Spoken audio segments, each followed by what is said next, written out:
How is everyone doing tonight? Welcome to the Strategy Room. You are live here on this Saturday night, December 6th, 2025, with the banker next door, Dr. Joe Berquist.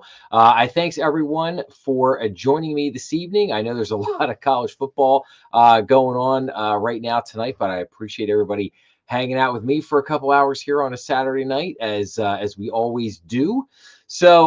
With that being said, I'm going to dive right in and get started here with looking at our debt clock as we usually do. And just to take a look at some numbers here real quick, our U.S. national debt still hovering in at over $38 trillion. The U.S. federal budget deficit still coming in at a negative 1.7 trillion.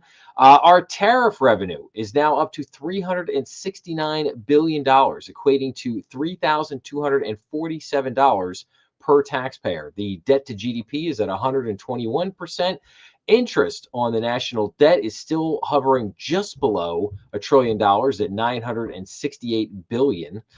Credit card debt still hovering in at $1.3 trillion. That is $8,134 per household. So that is our quick look at what is going on there with our debt numbers. Now, I want to go into a couple things here real quick. I want to look at tonight. I want to do kind of a quick review. I got a lot of news, a lot of really interesting articles to jump into. We got some economic numbers on the inflation front. We're going to talk about tariffs. A lot of banking news and everything going on that I have to share with everybody tonight. A lot of top stories, a lot of crazy things going on right now. But I also wanted to start with a little bit of a recap. So for the last couple of months, I've been talking about the effects of the Fed reducing their balance sheet, the effects of that having on the repo market, how that has drained liquidity from the market. So I want to review that. I want to take a minute and just show you a few charts, kind of review that for the moment. But I also wanted to take a look in at just mortgage rates. What are mortgage rates doing? What is the bond market doing? Let's take a look at some of these T-bills. So let's jump in here and look at this for a second here. I just wanted to point out the 10-year T-note, 10-year T-bill is hovering in at 4.141%. So a little bit higher. We had come down to about 4%. Now we've edged up a little bit.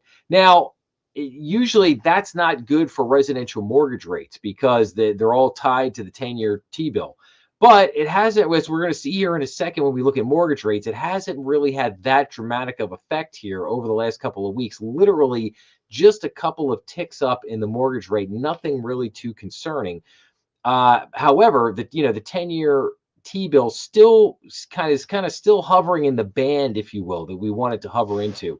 The 2-year T-note is currently at 3.571.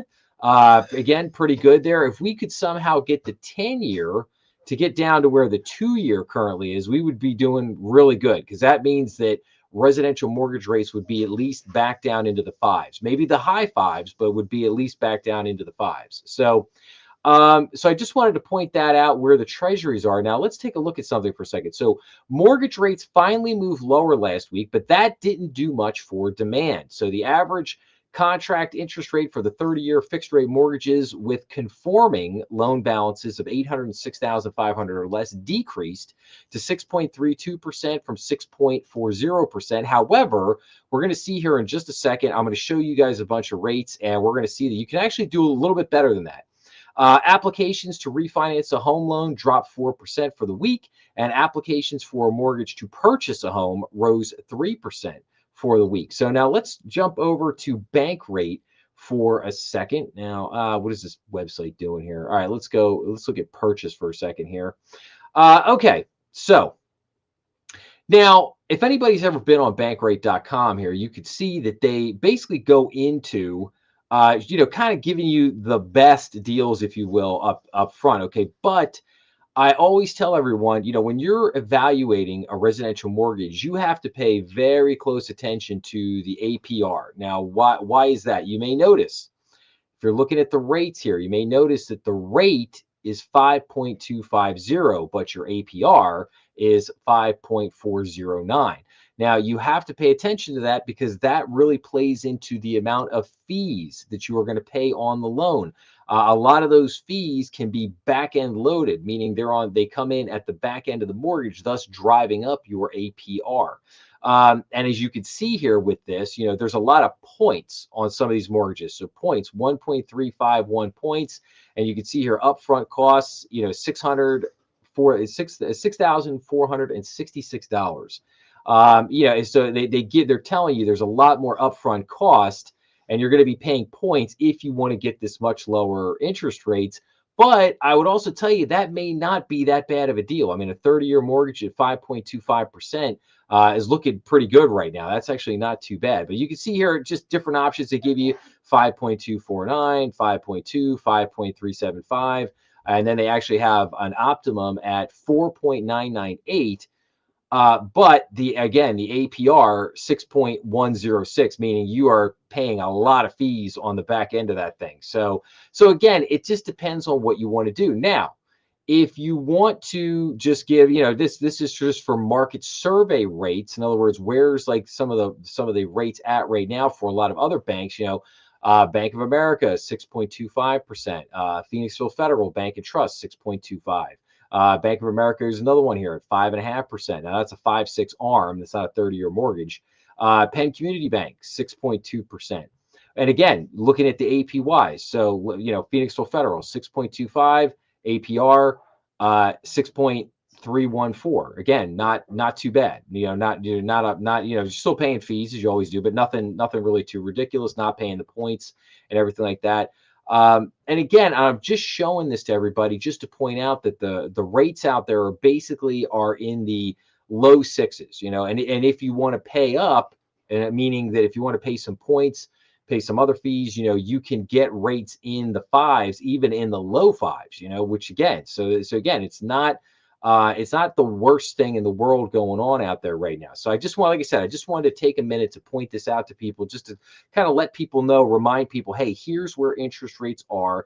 And again, if I can go back to the Wall Street Journal chart for just a second here. So, and again, I will make this a little bit bigger so everybody can hopefully see that a little bit better. So, and again, if we're looking at the 10-year T-bill, which again drives the 30-year residential mortgage rates, again, we're sitting here at 4.141%. Not terrible, but we'd like it to be a little bit better. It was literally down to about 4%, just about a week or so. I've been telling everybody the last few months that this is the bandwidth that we want to be in. Expect this to kind of go up and down a little bit. I think to use a technical trading term, you've caught some resistance, at this 4% level. You caught some resistance, and now it's kind of jumping back up and down a little bit here. You've seen that over the last couple of days. So, but again, we'll continue to keep an eye on this. What I would love to see, if it's possible, is to get the 10-year T-note back down into the threes, because if we can do that, then we can at least make the normal mortgage rate without having to pay a whole bunch of points, to get that rate down, get that, at least down into the high fives.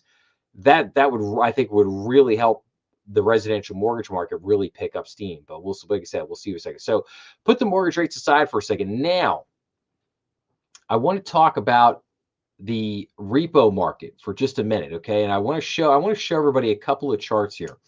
So again, we're looking at a chart here of the Federal Reserve's balance sheet. So we're taking a look at this real quick. And what I want to point out to everybody is on the far left-hand side here. So we could see here that we hit our high, basically, a little bit farther over here. Basically in 2022, May of 2022, we were basically at $9 trillion on the Fed's balance sheet. And then they brought it down a little bit. It bounced back up just a tad in March of 2023 to 8.7 trillion. But ever since then, for basically the last 2.5 years, the Fed has been bringing this balance all the way down and has got it down to $6.5 trillion as of December 3rd. So as of Wednesday, basically about 6.5 trillion. Okay. Now, you would look at that and you would basically say, hey, great job. They're bringing the balance sheet back down. That's what we want them to do. Hey, good job or whatever. Okay. Here, however, is the side effect. Okay, so let's take a look at, here's a chart on the overnight reverse purchase agreements, Treasury securities sold by the Federal Reserve and the temporary open market operations. Now, what do we notice here? We notice here that Friday, December 30th, 2022, we had a high of $2.5 trillion in the repo market. So again, you can see a direct correlation here between the Fed's balance sheet and what's going on in the repo market. So, and where were we at? What did I just show you on the Fed chart here? So where are we at in 2022? We're at $9 trillion, and then it starts to all come down. And you see exactly this. So this is the effect. This is the net effect of the Federal Reserve reducing their balance sheet. They drained, you begin to see all the liquidity coming out of the repo market here, and it's gone all the way down. And we are literally down to $1.4 billion in liquidity in the repo market. Okay, this is this is a problem. This is a big problem. I've been talking about this for a while now. So again, the Federal Reserve bringing their balance sheet down, great. The problem is, and this is something I've talked about for a long time, and that is there are these side effects, if you will, to the Fed trying to correct their bad policy decisions. These are some of the side effects. Now, the problem here is that they try to play this off as it, oh, nothing's happening. And, you might get lucky and you might catch a segment or two, maybe on like CNBC or Bloomberg, where somebody takes actually 2 minutes and actually starts talking about this stuff. But they talk about it in most part in a very nonchalant kind of, the repo market, there was a little volatility there. We saw some spike ups, but it's okay. It's fine. The Fed's got it under control. That's usually the kind of jibber jab that you're going to get out there on the mainstream business media when you're looking at this stuff. So the Federal Reserve reducing its balance sheet has now drained the liquidity out of the repo market, and this is also why when Jeremy Powell at the last meeting, when he came back and he said basically, hey, we're going to stop the reduction of our balance sheet because, he put it was like, hey, we've kind of accomplished our goal for the moment, and we're going to stop quantitative tightening, which, the reduction of their balance sheet is a form of quantitative tightening, QT, as opposed to QE, as opposed to quantitative easing. So they basically had to stop this. They had to stop the reduction of their balance sheet because they had drained all the money out of the repo market, and they knew that this is about to become a big problem. Okay, and I'm sure all the other analysts, all these PhDs at the Fed, were going to Jeremy Powell saying, Jeremy, we know you want to reduce the balance sheet because that's going to look great for your memoir, and it's going to look great for the narrative that you want to create about how you tried to fix the problems before you left, because it's a whole legacy issue for you. We get that, but at the same time, you have drained all the liquidity out of the repo market, and since you and Janet Yellen decided in your infinite wisdom to put the repo market at the center of market liquidity, you've now created a massive problem that could potentially blow up in your face. So now that leads me to chart number 3. So, and here are the overnight repurchase agreements, Treasury securities purchased by the Federal Reserve and the temporary market operations. Now you see all of these spikes here. So I want to go to the 1 year, but specifically, hang on a second. I'm actually going to go to, I want to look at this for 6 months. Okay. So let's look at the 6 months here. What do you notice when you look at this chart, I ask you? So you might notice things are pretty calm, a little blip, calm. Wait, oh, blip, up, but then up, calm. But then what do you notice? Blip. Woo! To the moon on November 30th, to the moon, $29 billion here. Bloop. And then, Monday, December 1st, another 13.5 billion. Boom.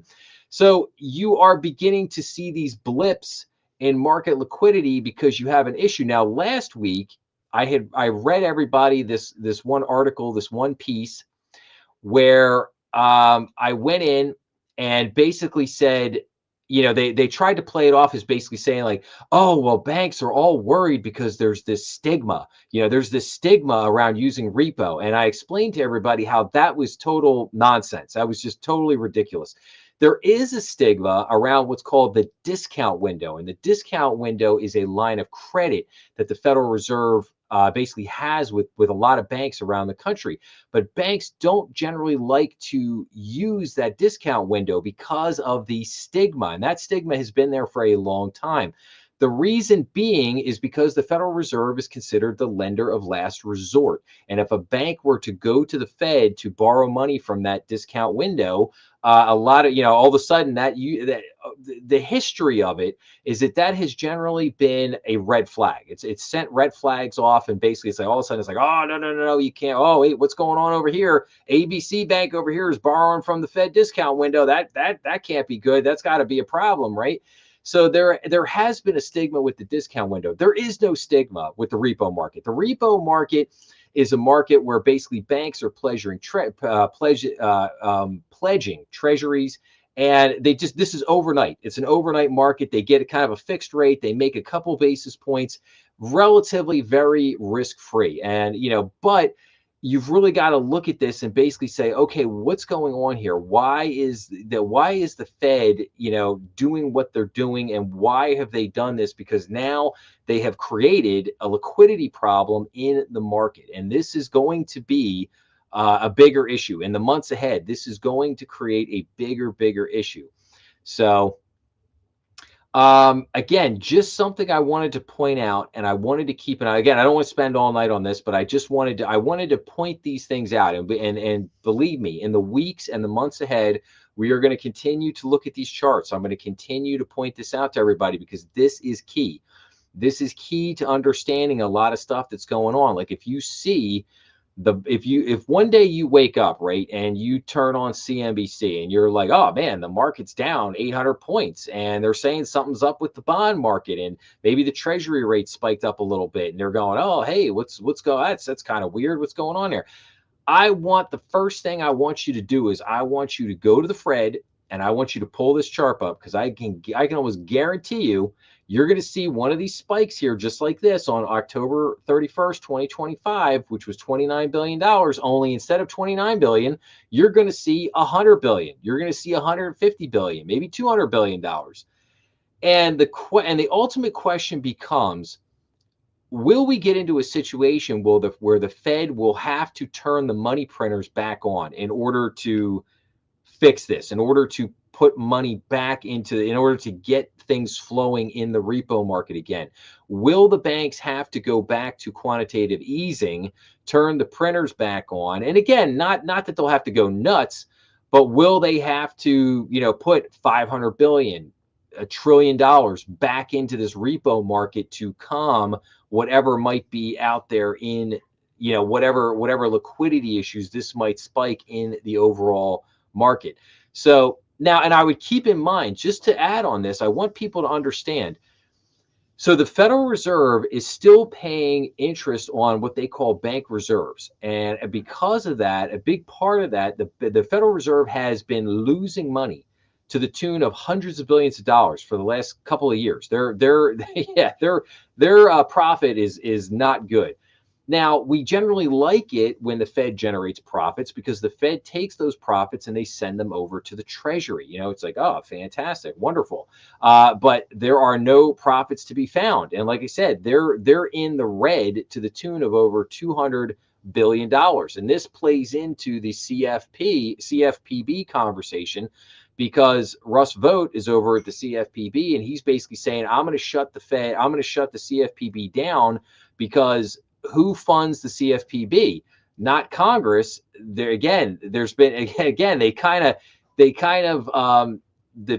advocates for the CFPB, the Federal Reserve, the CFPB itself basically shot itself in the foot, because the constitutionality of the CFPB was challenged through its funding mechanism, because it's part of the Federal Reserve and it gets its funding from the Fed, it's not like appropriations through Congress.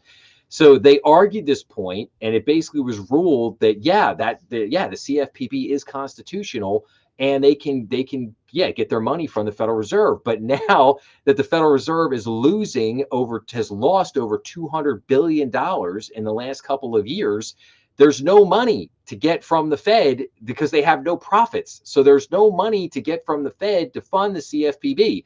And now all of a sudden you're hearing people go, oh, no. Let's go over to Congress and get money from Congress for the CFPB. And then they go, but wait a minute, we have a kind of a problem there too, because if you guys remember, we go back to the debt chart here, we're kind of running this $1.7 trillion national deficit. So yeah, there's no money to get from Congress either to save the CFPB. And this is the problem. Oh, what a tangled web we weave when we weave to deceive, basically. So very interesting how these things work, right? So again, I just wanted to take a couple of minutes. I wanted to point this all out because these are things we really need to keep an eye on, and we will continue to keep an eye on in the weeks and months ahead. But what I'm hoping is that, again, this is the whole point of the channel. This is why I go over all this stuff. I'm trying to bring everybody this kind of deeper insight into what's going on out there. And hopefully you will find this very insightful, and that when this stuff does happen, you'll be able to say, hey, you know what? I was watching this guy on this show, the Strategy Room, and he told me about this. And so when I saw this nonsense happen, when I opened up the Wall Street Journal one morning and I saw this weird stuff going on, I knew exactly what to look for because he told me what to go look for. So again, you'll know why this stuff is happening. So anyway, all right, I digress. Okay.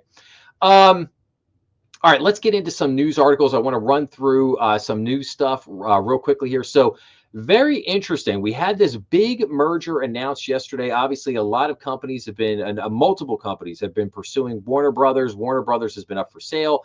Looks like Netflix has reached a deal to buy Warner Brothers Discovery Streaming and Film Studio for roughly about $72 billion. The combination would put together two of the biggest global streaming services and put further power behind Netflix, which has repeatedly upended the media industry. Regulators, however, are likely to take a close look at the deal. The Trump administration already views the deal with heavy skepticism, CNBC reported on Friday. And yes, I would concur with that. Now, I will say the one issue here is that myself, as all of us out there, we're spending a lot of money on all these streaming services right now. And I truly believe at the end of the day, when you take a step back and you look at it, not all these streaming services are going to survive, right? Like it's sooner or later, you're going to have some consolidation, probably going to end up with, 2 or 3 big streaming services at the end of the day, I would think. So this could be great because again, if you have HBO Max, but you don't have Netflix, or vice versa, if you have Netflix and you don't have HBO Max, or if you have both, I think you're hoping, hey, put these two together, hopefully take a little bit of money off my streaming bill there.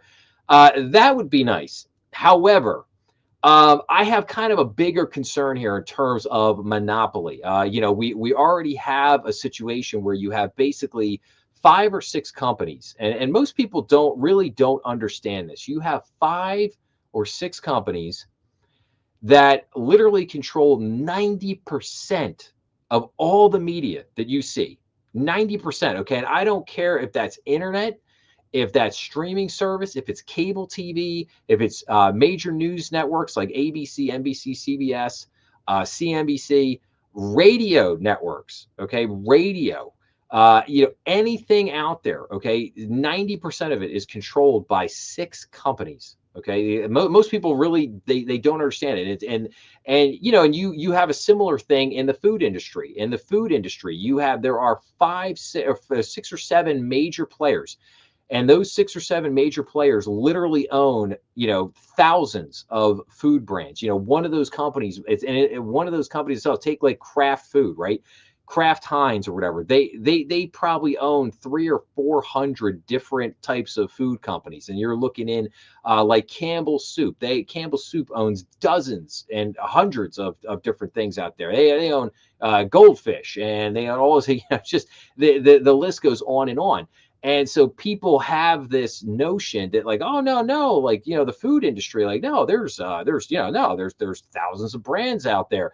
They couldn't possibly all be owned by just a handful of companies. Yes, they are.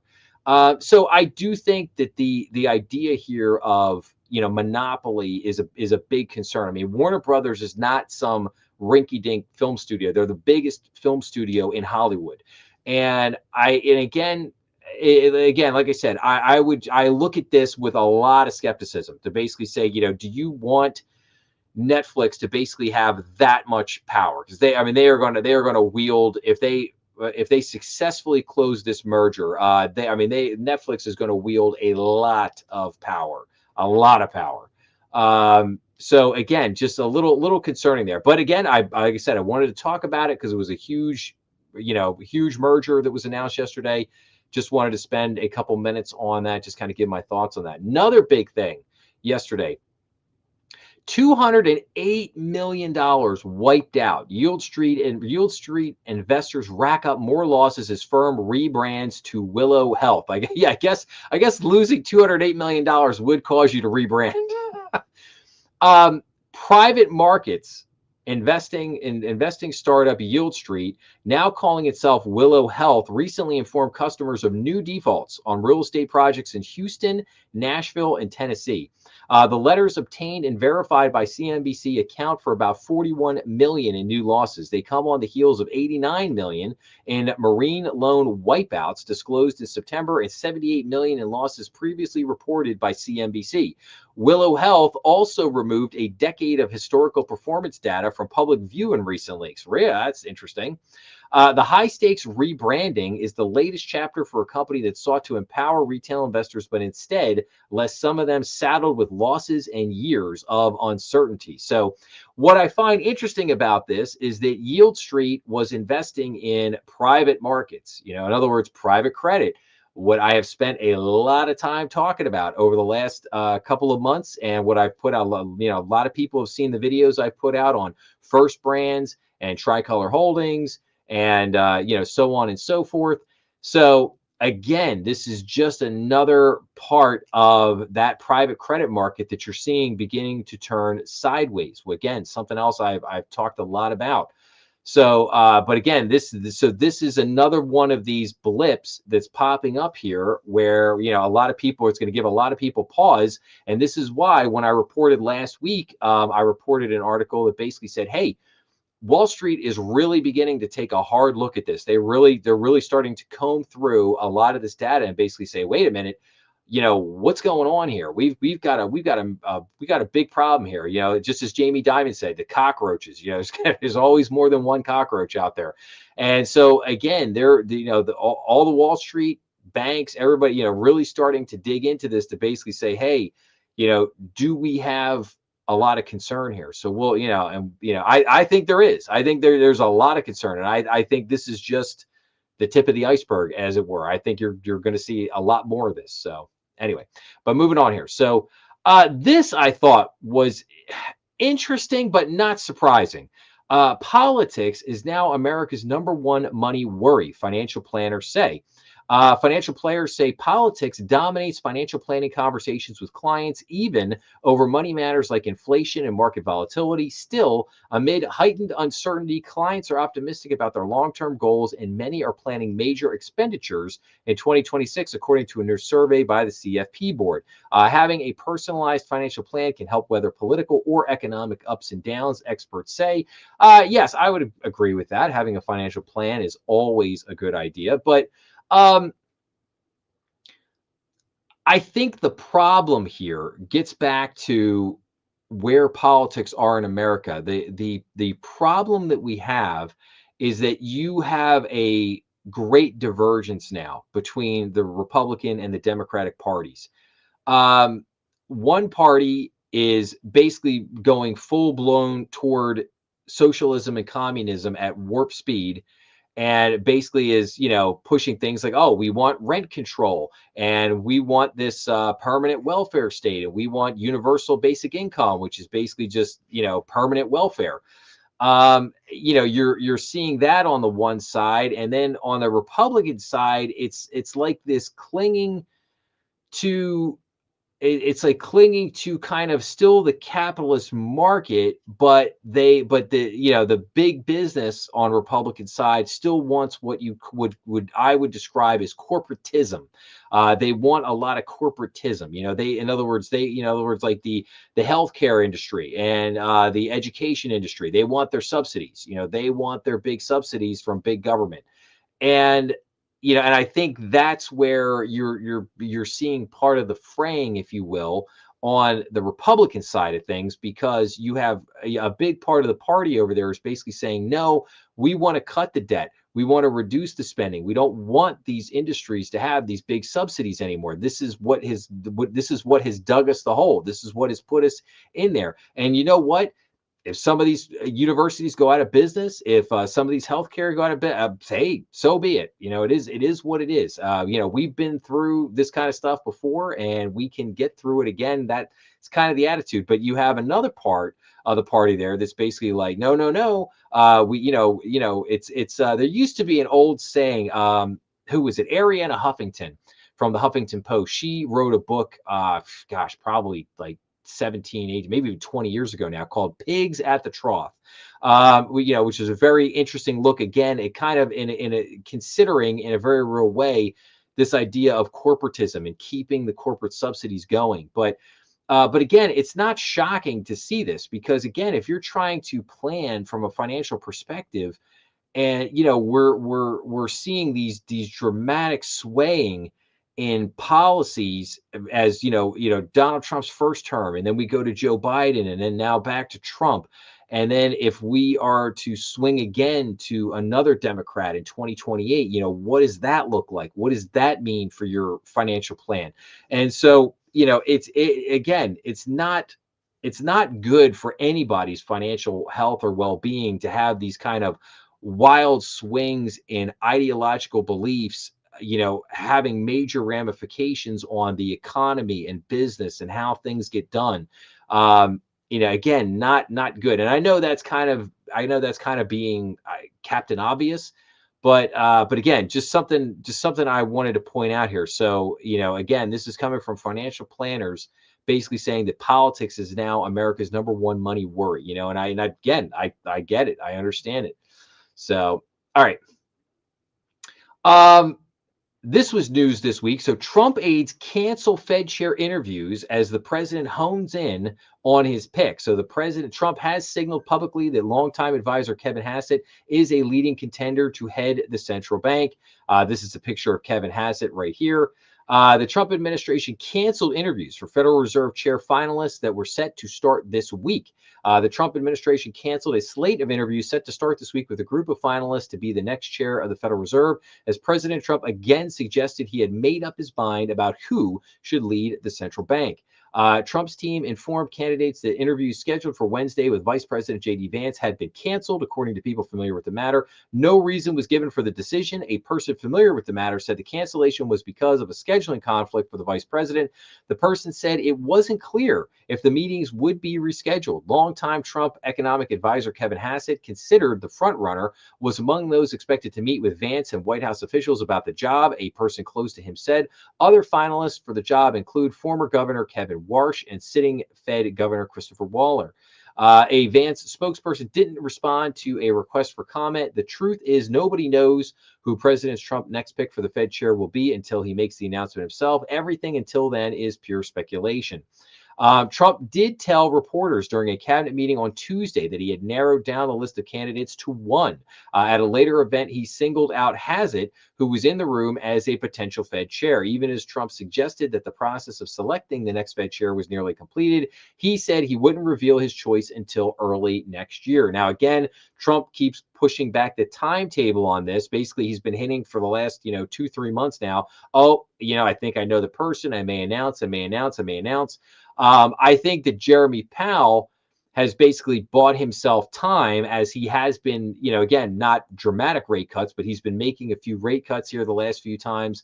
Like I said, I'm still of the opinion here that we are not going to get a rate cut. I know that's the expectation here in December, but I'm still clinging to the fact that Jeremy Powell told you at the last meeting that he was like, yeah, I'm not doing any more rate cuts. I mean, he flat out said it. I'm not doing any more rate cuts. So again, my guess is that Powell comes out here in December in another week or so and basically tells people that, yeah, no rate cut. And then we'll come back and we'll take another look at this in January. I'm sure that will enrage Trump.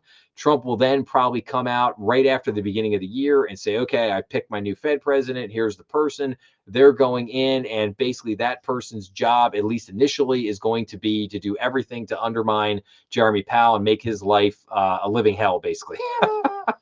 But we'll see. We'll see if my prediction holds true. We'll see. So I want to keep everybody up to date on that. Now, here is a big one. The SBA orders 4,300 small businesses to produce financial records in fraud clampdown. Businesses that fail to comply with the requirements by January 5th risk losing their eligibility to participate in what's known as the 8A program. So let me blow this up just a tad. Okay, here. So the Small Business Administration ordered all 8A Business Development Program participants to produce financial records amid concerns the initiative is riddled with fraud and abuse, the agency said in a statement released on December 5th. The 8A program seeks to help small business owners considered socially and economically disadvantaged to develop and grow operations through training, workshops, and guidance. Moreover, program participants gain access to contracting opportunities in the federal marketplace. As part of a comprehensive effort to protect taxpayers and legitimate small businesses by rooting out fraud, waste, and abuse, over 4,300 8A participants are now mandated to produce financial documents over the past 3 years, the statement said. Now, documents included in the audit are bank statements, financial statements, general ledgers, payroll registers, contracting and subcontracting agreements, and employment records. There is mounting evidence that the 8A program designed for socially and economically disadvantaged businesses went from being a targeted program to a pass-through vehicle for rampant abuse and fraud, especially during the Biden administration, which aggressively prioritized DEI over merit in federal contracting.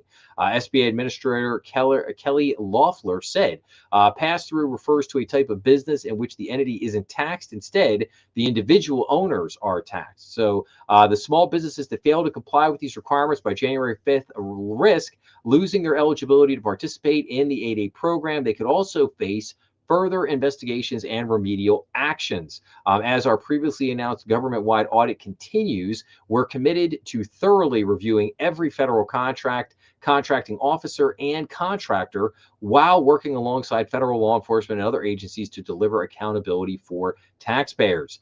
Again, yeah, this is big news here. You know, this is going to be big. If you know, yeah, I mean, again, the 8A program was kind of this newer program. Obviously, the flagship program of SBA lending is the 7A program, the 504 program, another big SBA program that's out there. And then you have some of the smaller things like the SBA Express, SBA Cap Lines.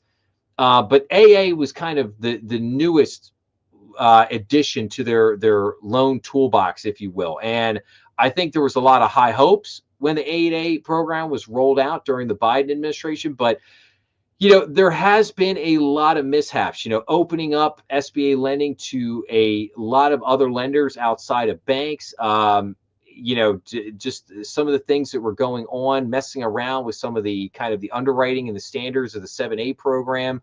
Obviously, PPP loans. What was it? Not the EID.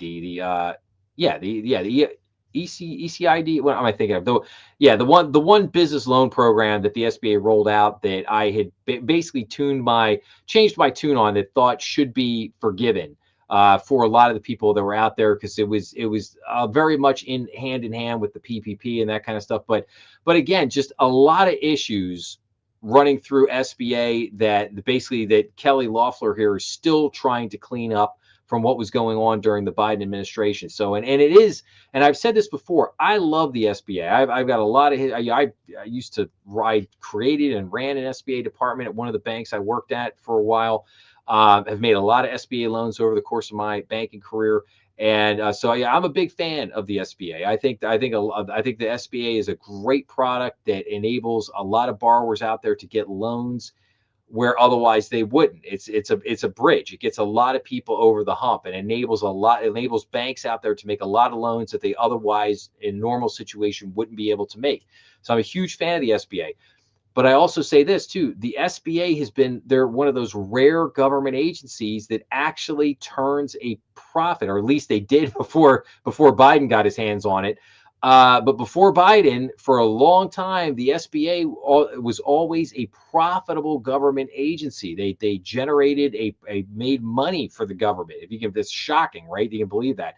So the SBA was always one of the rare standalone agencies that made money, performed very well, didn't really have a lot of problems, wasn't really overtly political, so to speak, in a lot of ways.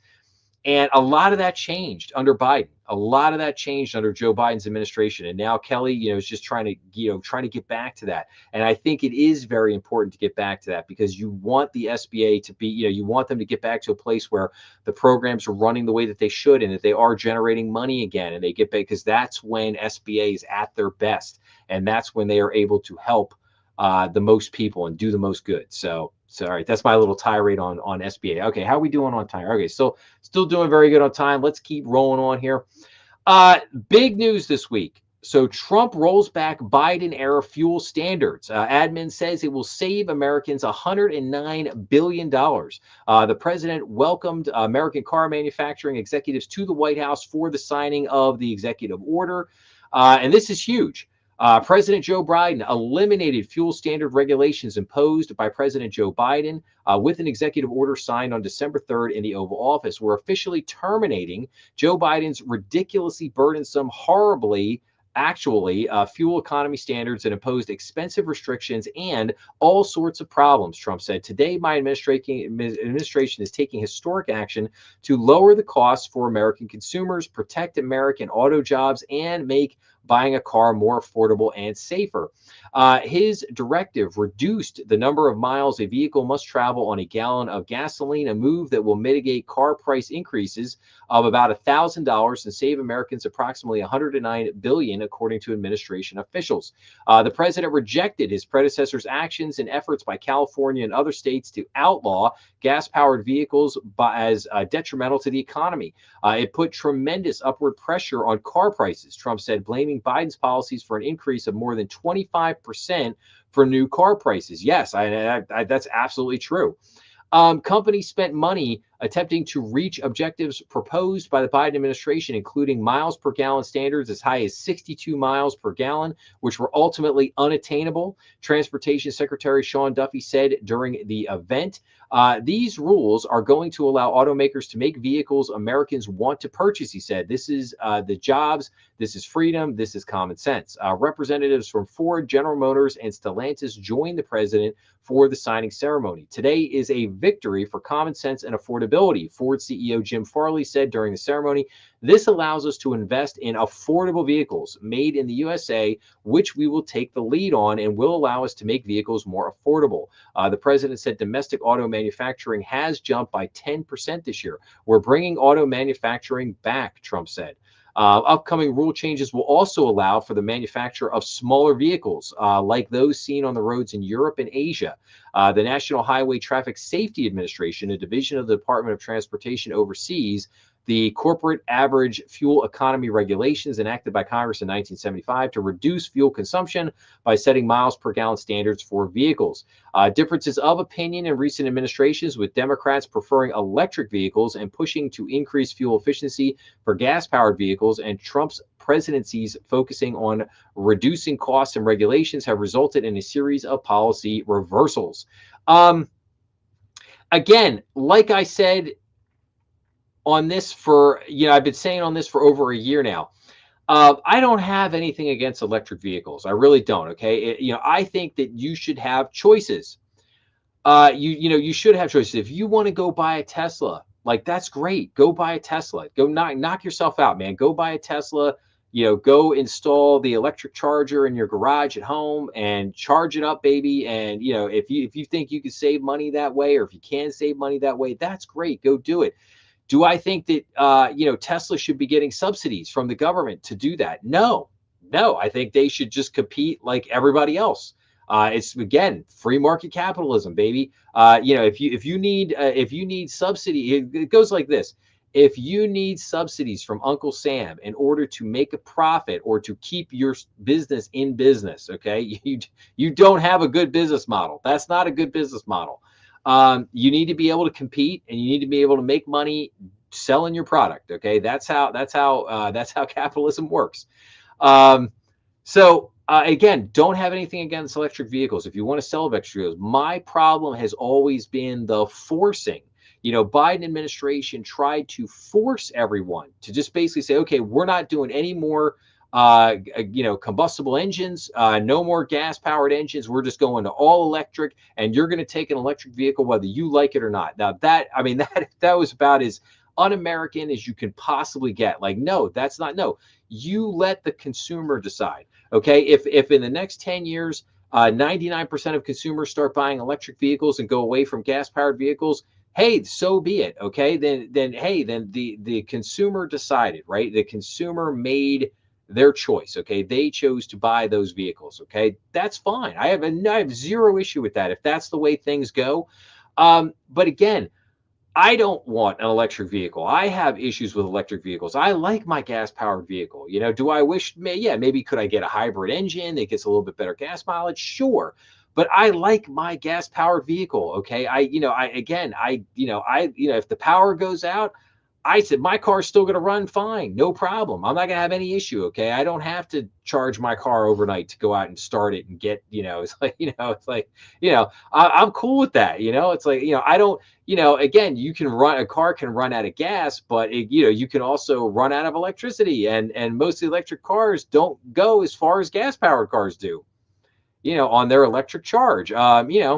If I drive from Pennsylvania down to Florida, I don't want, I could do that in just a couple of stops at the gas station to fill up a tank of gas and go. I don't have, if you got electric, try driving your electric car down to Florida. You'd have to stop 15 times. And every time you stop, you're going to have to sit there for 45 minutes, maybe an hour to charge your car up. To get back on the road. That's not convenient for me. Like that just doesn't for me. That's just for me. Again, doesn't work for me.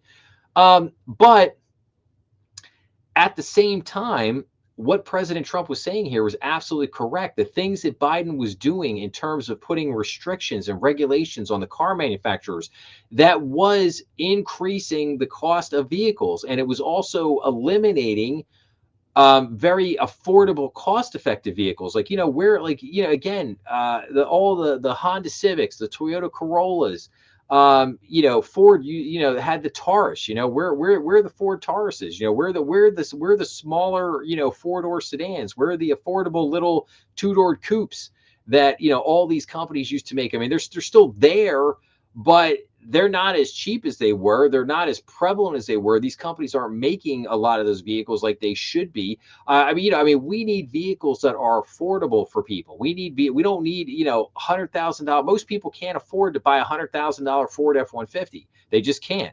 Most people need a car that's, costs 20 grand or 30 grand, something in that neighborhood. And there aren't a ton of models out there for you to choose from in that price category. And why do I say that? Well, let's go right into this. American consumers, they losing patience with high car prices. Shoppers are downsizing, buying used vehicles, taking on longer car loans, and holding out for deals. For years, it has seemed no sticker price was too high for American car buyers. Even as average new car prices approached $50,000 this year, dealers fretted more over depleted inventories than losing customers to sticker shock. Those days are coming to an end. Increasingly stretched consumers are starting to draw the line on what they will pay for a new car, according to dealers. Car buyers are downsizing, buying used vehicles, taking on longer car loans, and holding out for deals. People are asking, how can I afford this? Says Robert Peltier, who owns dealerships in East Texas. He said traffic, while still solid, has slowed at his dealerships, and more customers are gravitating toward less costly cars, such as the pint-sized Chevrolet Trax. There are people who are in debt and living paycheck to paycheck. For the U.S. auto industry, 2025 was supposed to be a banner year fueled by tax cuts and a deregulatory wave. Analysts predicted a third straight annual sales increase as automakers who had been hit hard by the coronavirus pandemic and semiconductor shortages finally got their factories running full steam. Now, forecasts predict muted or no growth for the year and more of the same in 2026. The industry had some reason for optimism. Car prices soared due to short supply post COVID, and consumers remained willing to pay up even as inventory came back and volumes approached historic norms.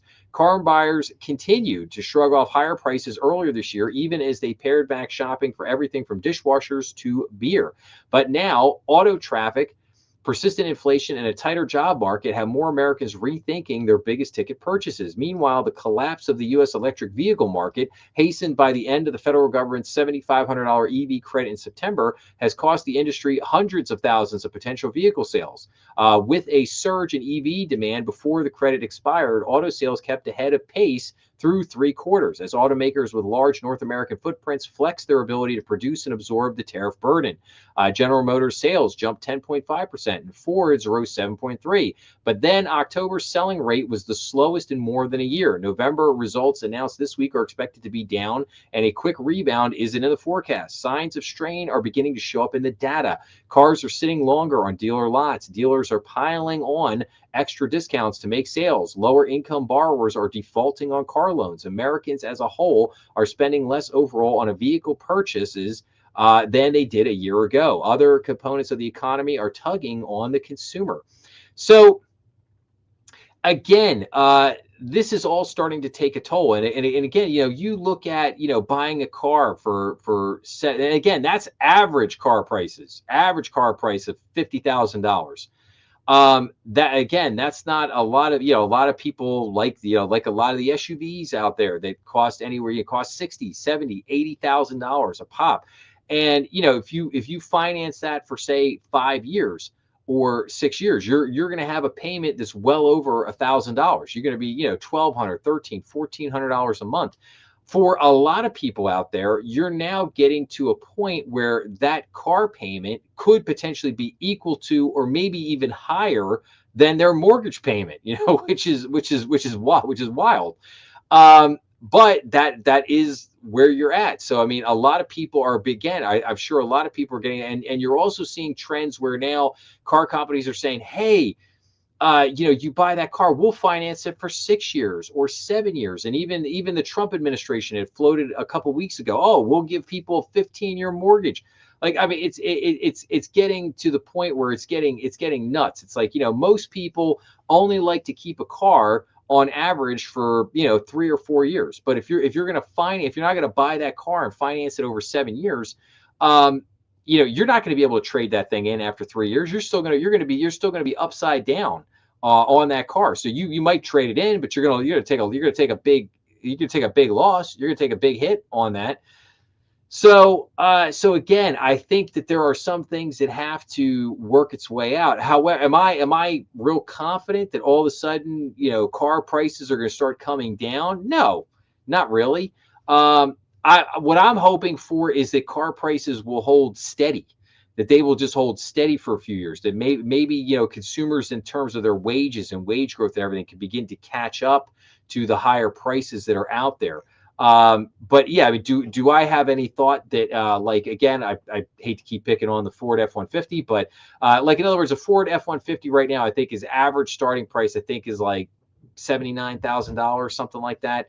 So do I think that that Ford F-150 will suddenly drop in price down to 60,000?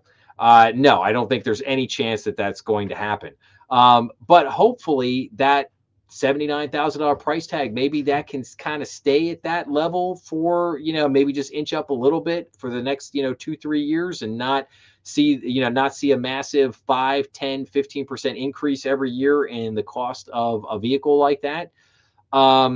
That's kind of what I'm hoping for. I'm also hoping that with these reductions, that these car companies will be able to start putting out more affordable cars, that you'll start to see more models that, hey, you can get a brand new car for $18,000. You can get a brand new car for $21,000. You can get a brand new car for $25,000. Vehicle options out there that are affordable to, college kids and single moms and, people that are on a very tight budget, people that are living paycheck to paycheck. So, and then let's go in here just real quick. The Ford CEO. So Ford CEO hails Trump fuel standards, a reset as a victory for affordability and common sense. Jim Farley, I just lost that article. I clicked on the wrong button. But basically, Jim Farley said that that hey, it was a good thing, and that they would be able to hopefully start selling some cheaper models.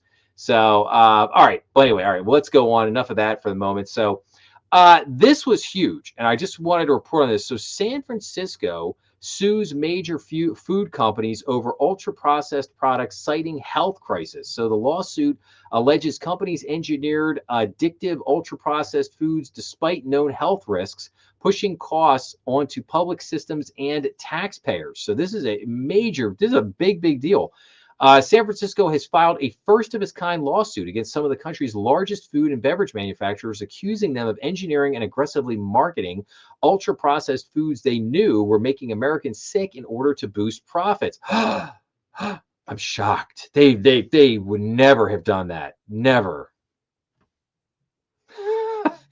The complaint filed December 2nd in San Francisco Superior Court targets nearly a dozen major corporations, including Kraft Heinz, Mondelez International, Post Holdings, Coca-Cola, PepsiCo, General Mills, Nestle, Kellanova, WK Kellogg, Mars, and ConAgra brands. It alleges that the company's ultra-processed food products have fueled epidemics of obesity, diabetes, heart disease, and certain cancers while saddling governments with soaring healthcare costs. These companies created a public health crisis with the engineering and marketing of ultra-processed foods. City Attorney David Chu said in announcing the suit, they took food and made it unrecognizable and harmful to the human body. These companies engineered a public health crisis. They profited handsomely, and now they need to take responsibility for the harm they have caused. Again, I agree with all this. I think this is fantastic. I think that a lot of these big food companies have done horrible things to our food. They have, given us these ultra processed foods. Now, again, this could get really interesting from a lot of different layers, because I just did an episode a week ago basically talking about how the food system itself was collapsing. And this one farmer out there, this guy named Charlie Javis, he had kind of a plan for how he thought he wanted to fix the food system. And I would highly tell everybody, hey, if you didn't get a chance to go watch that episode, go watch that episode, because I thought that was one of the probably more interesting episodes that I've done in the last few months. And again, keep in mind, this lawsuit is coming out of San Francisco. This is not coming out of like Texas or Oklahoma or Florida or something. This is coming out of San Fran. I would say not. If you basically said to me, okay, this lawsuit's coming out of a state, where you think it's coming from? San Fran wouldn't have even been in my top 25. So I find it very fascinating that if this is coming from San Francisco. And again, I totally agree with this. I think there needs to be a big spotlight on our food, the type of food we're eating, how this this conversation about how food is processed, how it's made, the companies that control our food supply, how things are done. Why is the American farmer getting, constantly getting crushed and need all these subsidies to survive? The regulation that we have on the processing of food. It's time to have a conversation about all of this, all of it.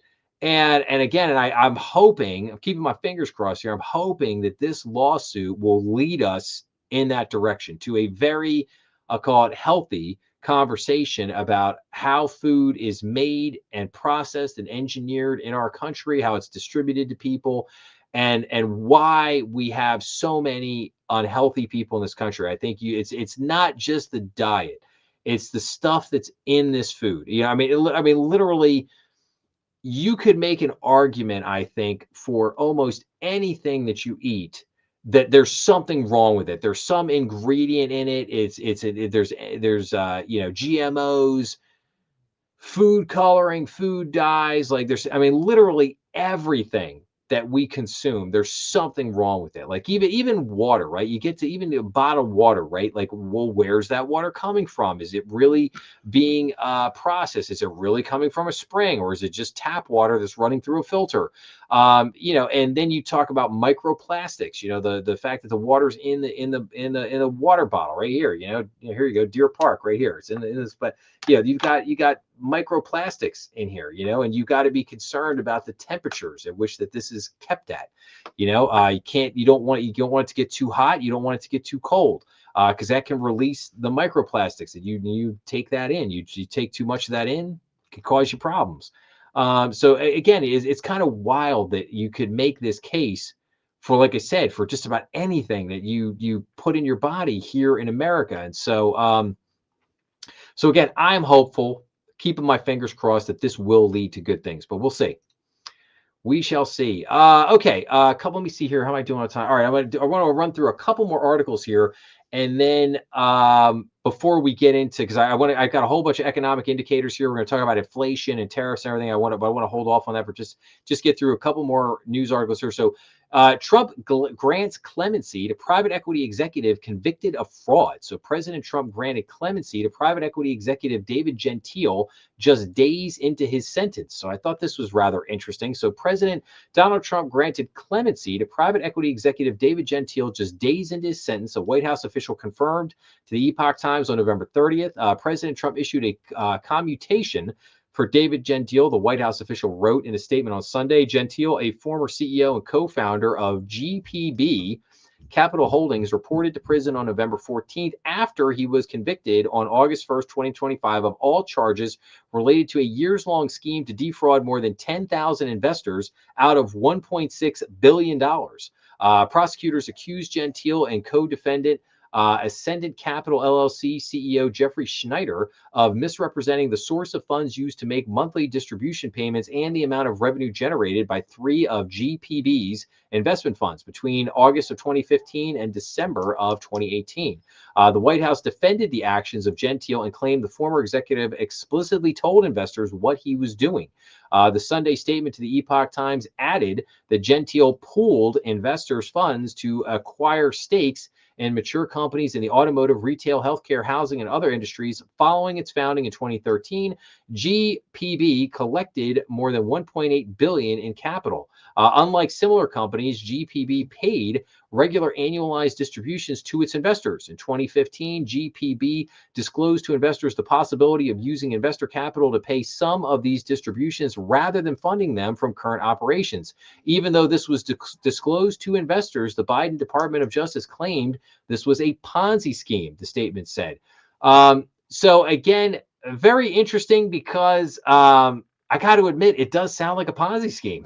It really does. I mean, and just because you disclose that doesn't make it okay. So kind of yeah, this whole thing is just kind of wild because it's like hey, listen, I'm going to let you know that I'm basically running a Ponzi scheme here. I'm going to defraud you, and I'm sending you this letter knowing this. But hey, I'd still like your investment money anyhow. And hey, you want to give me another $1 million? Fantastic, let's go. Like I just don't. I don't understand that conversation. Like why? Okay. He and it's like he let you know that up front, but you still gave him your money. Like what? It's just it's kind of wild. It's like, sometimes it's like, hey, look, not everything's a crime. Sometimes it's just that you have an investment strategy, you make some investments and it just doesn't work out. Like that's, that happens, that happens. It just doesn't work out. Maybe the person you were trusting your money to wasn't doing anything fraudulent. They just weren't a good investor, or it just wasn't a good strategy. That happens. That's part of business. That's the risk that you take. But again, this is just such a kind of a wild circumstance or a wild story. It's like it's kind of hard to point that you could kind of point the finger in every direction here. Well, maybe the investor shouldn't have been that stupid. Maybe this guy shouldn't have been running what sounds like a quasi Ponzi scheme. I don't know, whatever. So anyway, all right. So interesting story there. Okay, IRS Treasury issued guidance on Trump accounts. So 5 types of contributions can be made to a child's IRA account until the child turns 18. So this sounds really good.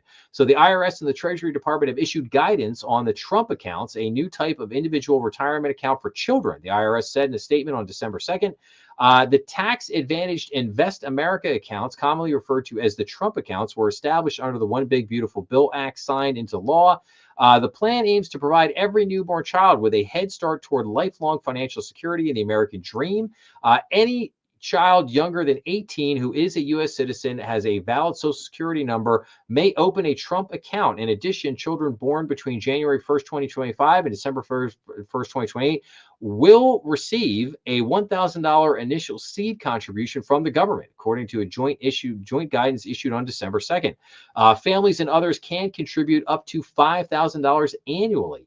Once an account is created, the period prior to January 1st of the year in which a child attains 18 years of age is considered the growth period. For instance, a child born on October 1st, 2026 will turn 18 on October 1st, 2044.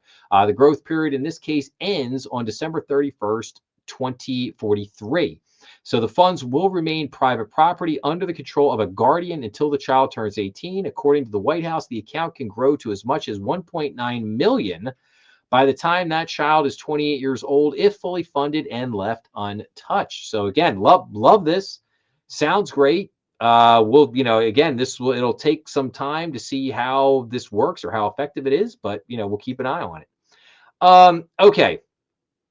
I would be remiss if I didn't mention this. This kind of news is generally not my cup of tea, but this is a big deal. Massive Somali welfare fraud cases in Minnesota. Here's what we know. Billions in taxpayer money has been stolen. Millions could have gone to terrorists.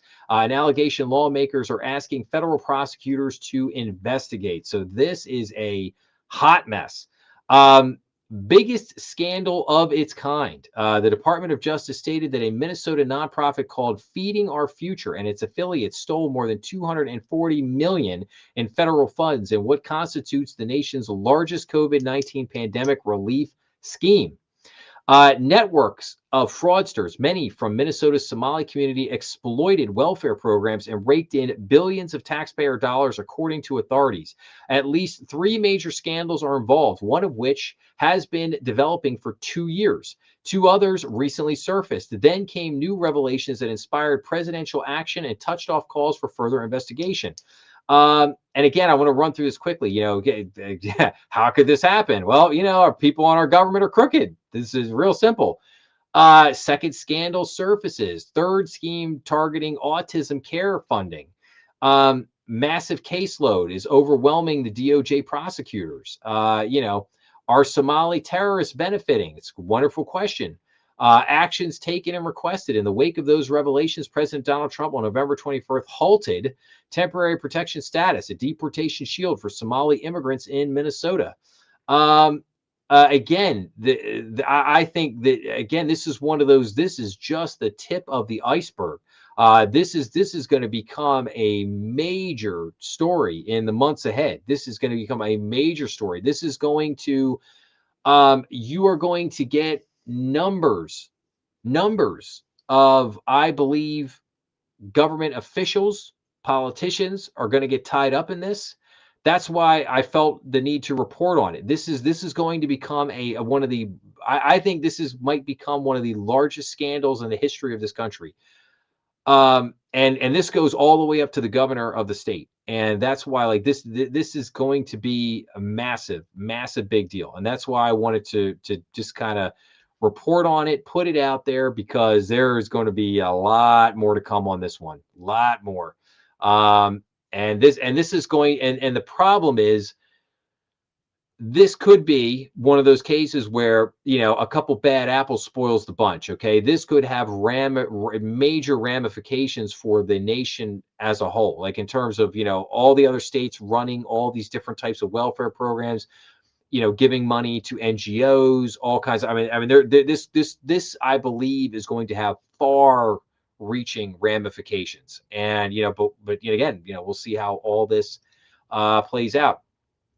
AT&T scraps DEI amid broader corporate shift toward merit-based policies. The telecom giant said it has ended all diversity, equity, and inclusion initiatives, joining a growing list of companies unwinding such policies. Yes, fantastic. Love to see it. What is this? Europe's green energy rush slashed emissions and crippled the economy. No, bleep, bleep, bleep. Yeah. Who could have seen that coming, right? Excuse me while I roll my eyes back into my head. Political consensus is cracking. Industry is hobbled and high-profile projects are being postponed thanks to some of the highest electricity prices in the developed world. So let's look at this gem for a second, shall we? European politicians pitched the continent's green transition to voters as a win-win. Citizens would benefit from green jobs and cheap, abundant solar and wind energy alongside a sharp reduction in carbon emissions. Nearly 2 decades on, the promise has largely proved costly for consumers and damaging for the economy. Let me read that again. Nearly 2 decades on, the promise has largely proved costly for consumers and damaging for the economy. Let this be a warning to you, America. This is what you had to look forward to if we continue down this path. Europe has succeeded in slashing carbon emissions more than any other region by 30% from 2005 levels. So they say. Compared with a 17% drop for the US, but along the way, the rush to renewables has helped drive up electricity prices in much of the continent. Germany now has the highest domestic electric prices in the developed world, while the UK has the highest industrial electricity rates, according to a basket of 28 major economies analyzed by the International Energy Agency. Italy isn't far behind. Average electricity prices for heavy industries in the European Union remain roughly twice those in the US and 50% above China. Energy prices have also grown more volatile as the share of renewables increased. And again, electricity prices in select countries in 2028. You can see here, UK, Italy, Germany, Poland, France, Spain. It's just, this, like I said, and it is crippling industry and hobbling Europe's ability to attract key economic drivers like artificial intelligence, which requires cheap and abundant electricity. The shift is also adding to a cost of living shock for consumers that is fueling support for anti-establishment parties, which portray the green transition as an elite project that harms workers, most consumers, and regions. That's because it is. It is, and it absolutely has been. You have listened to the last 40 years to elites throughout Europe and even here in the U.S. Tell you that if you don't get on the green boat, if you don't get on the green initiatives and reduce carbons, you are a horrible person.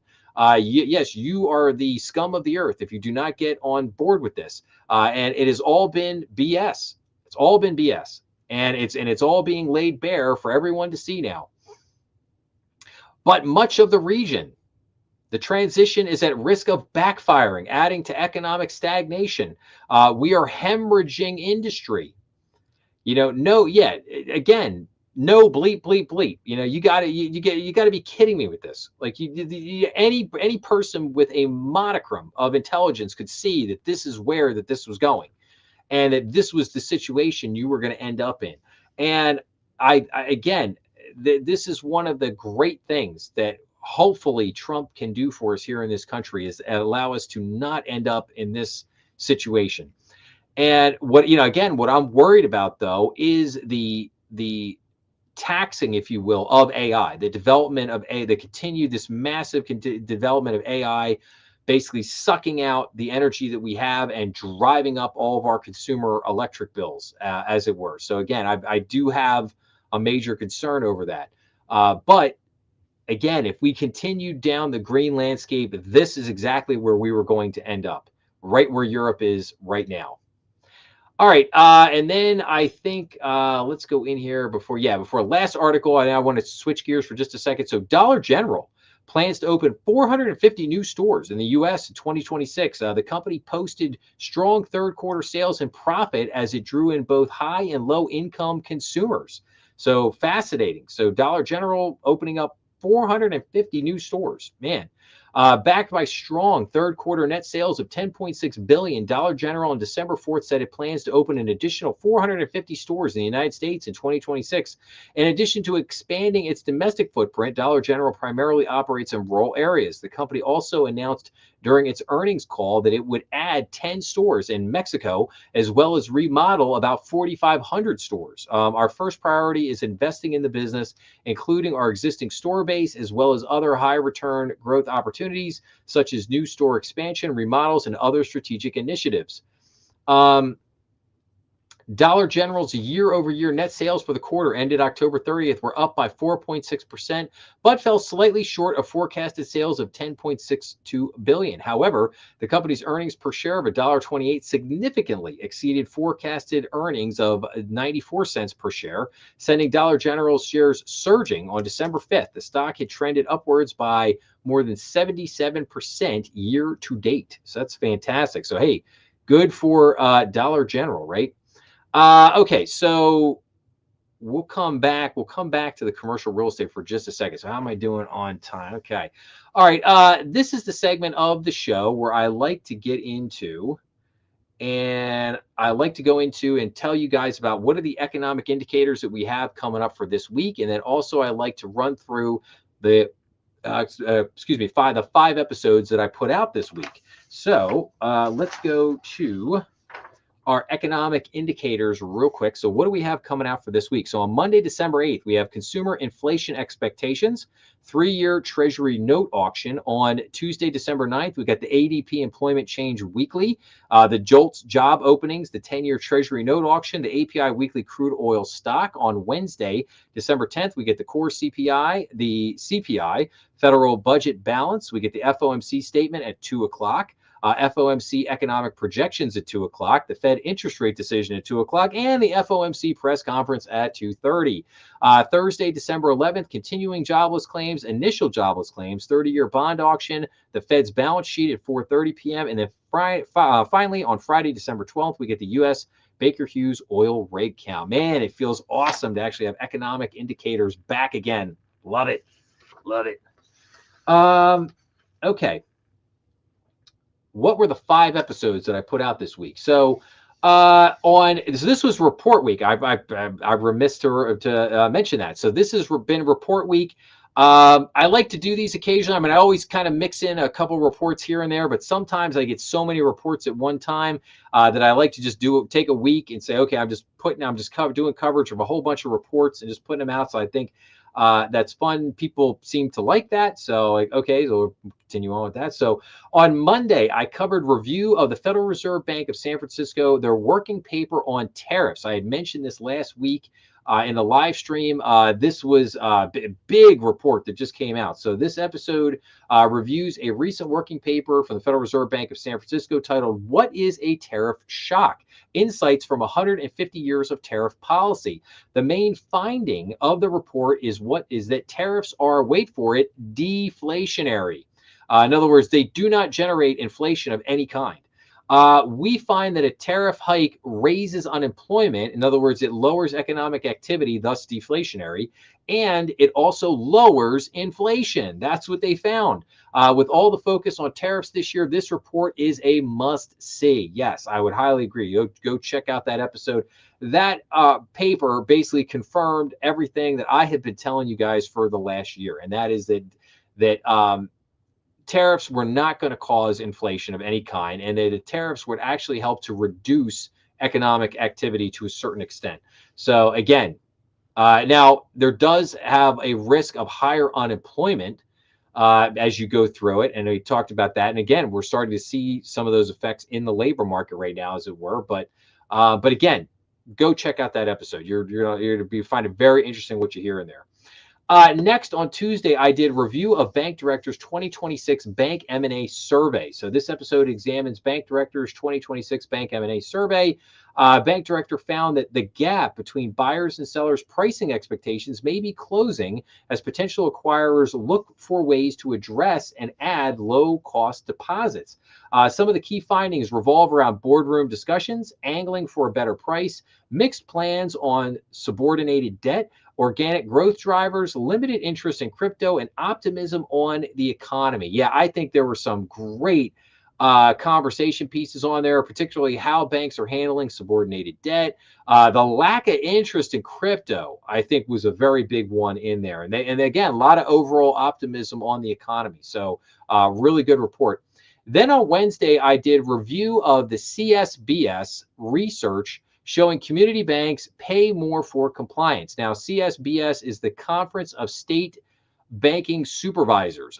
Basically, so like just about basically every state around the country, I think every state around the country basically has a local state banking regulatory agencies, and basically they all kind of get together and do research on things from time to time. This was actually a 10-year study that they did on bank compliance, trying to understand bank compliance costs. Do community banks actually pay more for compliance? And it turns out, yes, they do. So this episode examines a research report from CSBS titled Too Small to Scale: What 10 Years of Data Say About Community Bank Compliance Costs.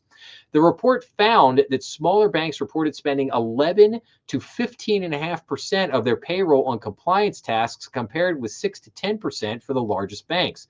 Data processing costs consume 16.5% to 22% of small banks' budgets versus 10 to 14% for larger banks. Consulting costs diverge the most at roughly 50% to 64% for the smallest banks, compared to only 19 to 30% for the biggest banks. So again, some very interesting findings in this report. Again, I highly recommend people go check that out. And then on Thursday, I did review of 2024 CRA lending data. So for anybody that doesn't know, CRA stands for Community Reinvestment Act. So basically, the federal bank regulatory agencies, as members of what's called the FFIEC, release data on small business, small farm, and community developed lending during 2024. The CRA regulations require the agencies to annually disclose this data. The data collected showed 731 reporting lenders in 2024. The lenders made roughly 9.1 million small business loans, totaling approximately $276 billion. This was an 8.1% increase in the number of loans and 6.2% increase in the dollar amount over 2023.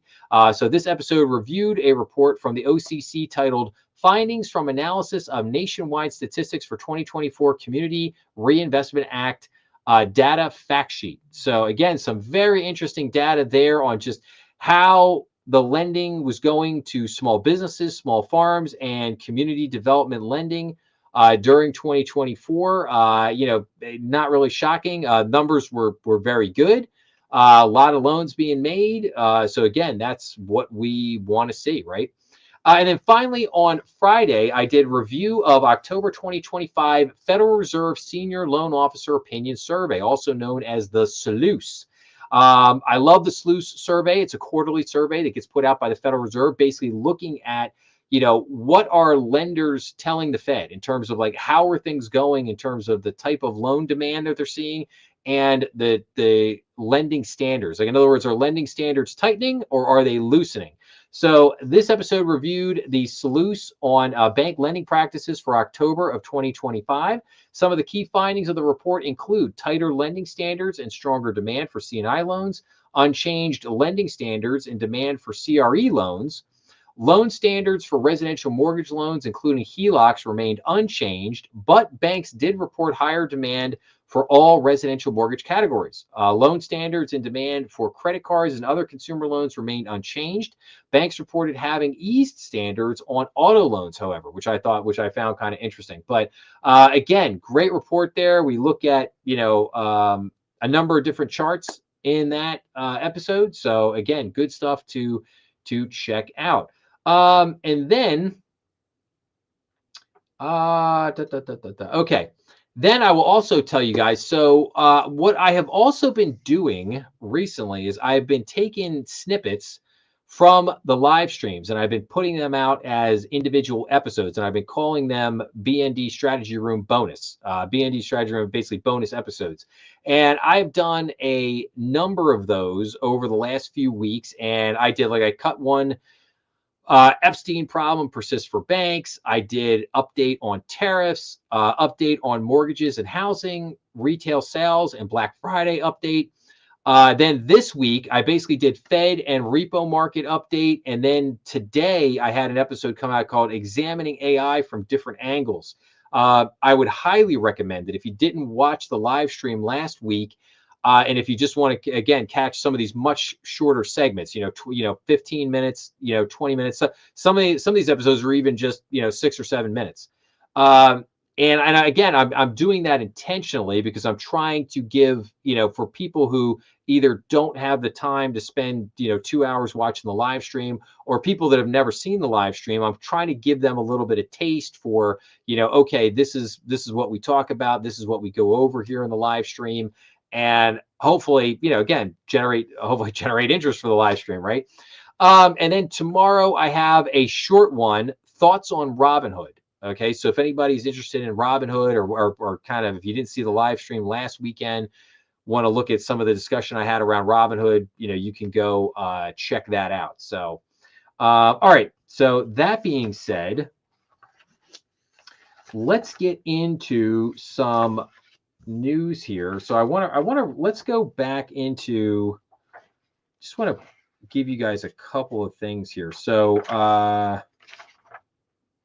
let's get into, I just want to report real quick here. So on private credit and bank M&A. So bank M&A, a resurgence in bank M&A is meeting increased investor skepticism, as recent deals have resulted in significant stock price declines, raising concerns about shareholder value and the risks associated with rapid expansion, American Banker reported.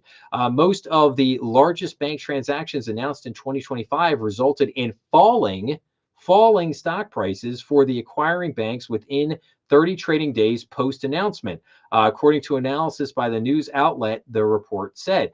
Now, falling stock price from the acquiring bank that's not new. I mean, that happens basically on every deal. When you get an announcement, the acquiring bank, their stock price dips a little bit, and the bank being bought, their stock price goes up. So that's not really a new phenomenon. But what they're saying is you're seeing steeper declines than normal, which would indicate to you a couple of things, that obviously the investors looking at this are going, yeah, we feel like maybe they're paying too much. Maybe they're paying too much, or they're telling us that they're going to be able to achieve accretion on that purchase. They're going to be able to generate X amount of savings, which is going to make that deal a profitable deal for them within a couple 2-3 years. And they may not be buying the investors may not be buying what the bank is pitching on. They might be going, they might be looking at the numbers going, yeah, we don't think you're going to be able to generate as much savings as you think, or we don't think this deal is going to be as profitable as you think, or it's not going to become as profitable as quickly as you think. So those are some of the things you can kind of ascertain from the reaction by stock investors. So, and again, I've done a lot of talk about the bank M&A market recently. I just did a couple of interviews. I interviewed Chad Hull, who's an investment banker with Janney, also Janney Montgomery Scott, and I also did an interview with David Danielson. I blanking on his name for a second there. David Danielson from the Kafafian Group. And I would highly recommend that if anybody has not seen those two interviews, go check them out, because that's basically the conversation that we have. Okay. Private credit. Wall Street banks are giving the 1.7 trillion private credit industry tough competition with lower interest rates and attractive borrowing costs. Bloomberg News reported private loan margins, one of the biggest drivers of a firm's profit, have fallen to a median of below 500 basis points in the latest quarter, compared with 650 basis points in the first quarter of 2023, according to the report citing global Wells Fargo and Company data. So just interesting there. Also on the private credit front, Morgan Stanley is contemplating the sale of some of its data center exposure through a significant risk transfer, which is also known as what's called an SRT. Bloomberg reported, citing people with knowledge of the matter, the bank has engaged in preliminary discussions with potential investors regarding an SRT linked to loans for businesses involved in AI infrastructure. Executives at Blue Owl Capital are demonstrating their confidence in the company's business development companies, the BDCs, amid a recent sell-off in private credit stocks by investing $130 million of their own money to make open market stock purchases across the two BDCs. Barron's.com reported. Again, I don't think that's very good on their part. A group of creditors is pushing for an investigation into the knowledge that J.P. Morgan Chase and Fifth Third Bancorp had regarding the alleged fraud at Tricolor Holdings, a subprime auto lender that recently declared bankruptcy, the Wall Street Journal reported. Let's see here. What else do I got? I thought I had one more. Nope. I think that's all I had on that front there.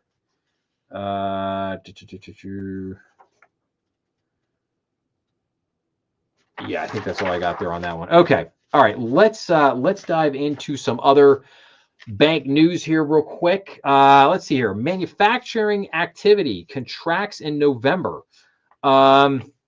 Fed report, banking system remains strong. I'll be covering this in a more in-depth episode, but the Federal Reserve released its supervision and regulation report, which summarizes bank conditions and the Fed's supervisory and regulating activities. But basically, the report found that things were pretty good in the banking industry.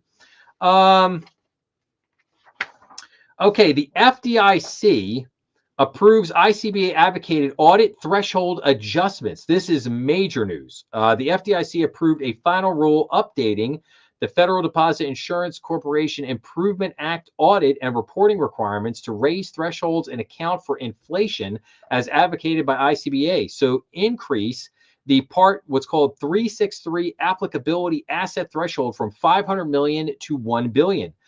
Raise the internal control over financial reporting, what's known as the ICFR asset threshold from 1 billion to 5 billion. Apply minimum audit committee requirements to institutions between 1 billion and 5 billion in total assets, up from the current range of 500 million to 1 billion. Increase the threshold for additional audit committee requirements from 3 billion to 5 billion.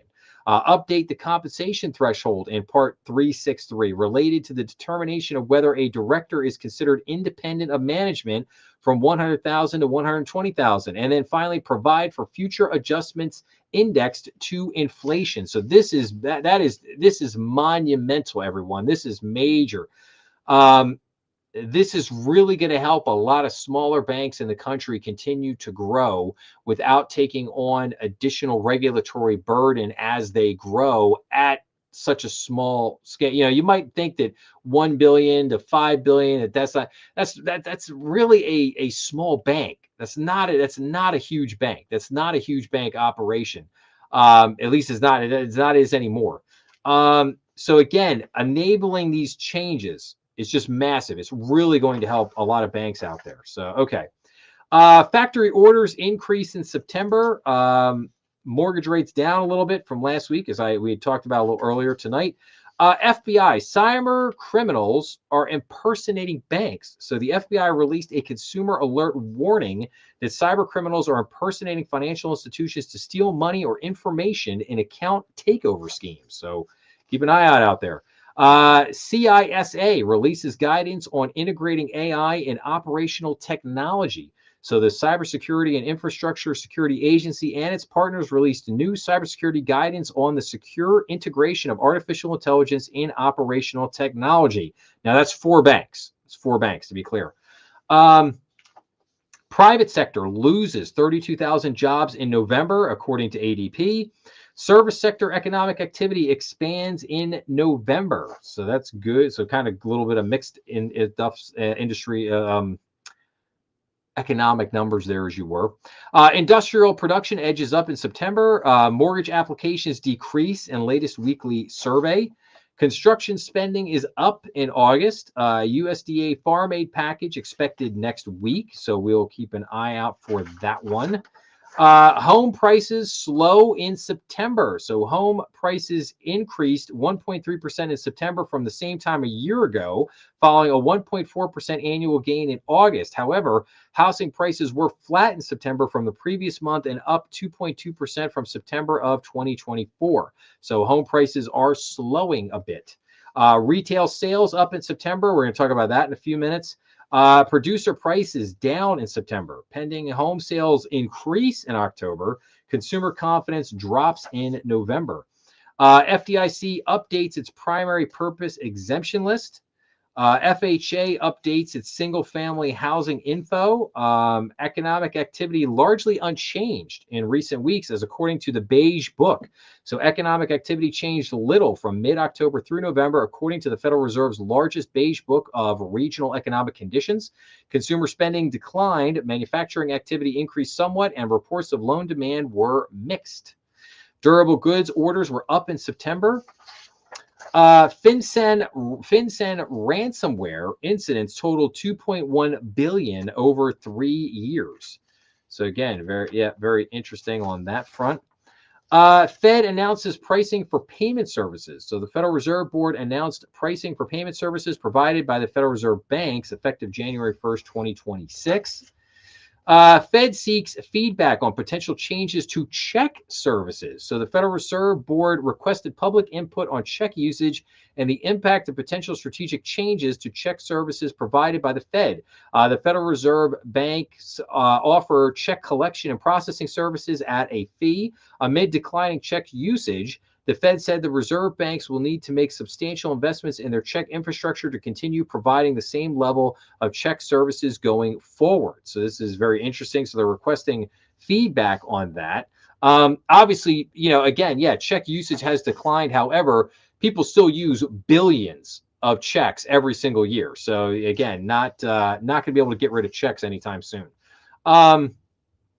Regulators back community banks during House hearings. So appearing before the House Financial Services Committee, leaders from the potential banking regulators touted the important role of community banks and the need to reduce the regulatory burden. Yes, obviously the episode I just talked about where the CSBS did the 10-year analysis on compliance costs. Yes, they do need to see a decrease in regulatory burden.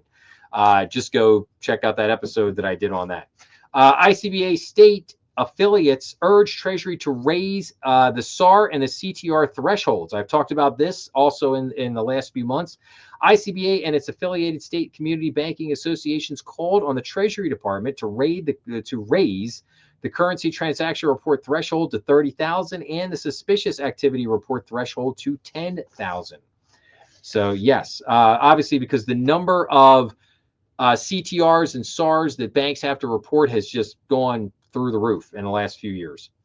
ICBA and others commend the SEC for enhancing asset-backed securities disclosure. Okay, OCC maintains assessment rates for 2026. Regulators seek input on streamlining call reports. So the federal banking regulators requested input on sources of regulatory reporting burden for institutions that file the call report. So yeah, keep an eye on that one. FinCEN underestimates information collection burden. The Financial Crimes Enforcement Network underestimates the regulatory burden of information sharing requests between banks and law enforcement under the U.S. Patriot Act. This just in, shocking information. ICBA urges a grassroots action on 1071 threshold. Yep, we'll keep an eye on that. ICBA recommends FDIC for adjusting part of the 363 threshold. We talked about that just a minute ago. Regulators propose lowering community bank leverage ratio. So the federal banking regulators issued a proposed rule to reduce the community bank leverage ratio from 9% to 8%, as long advocated by ICBA. FDIC delays signage rule compliance until 2027. FDIC maintains 2% designated reserve ratio.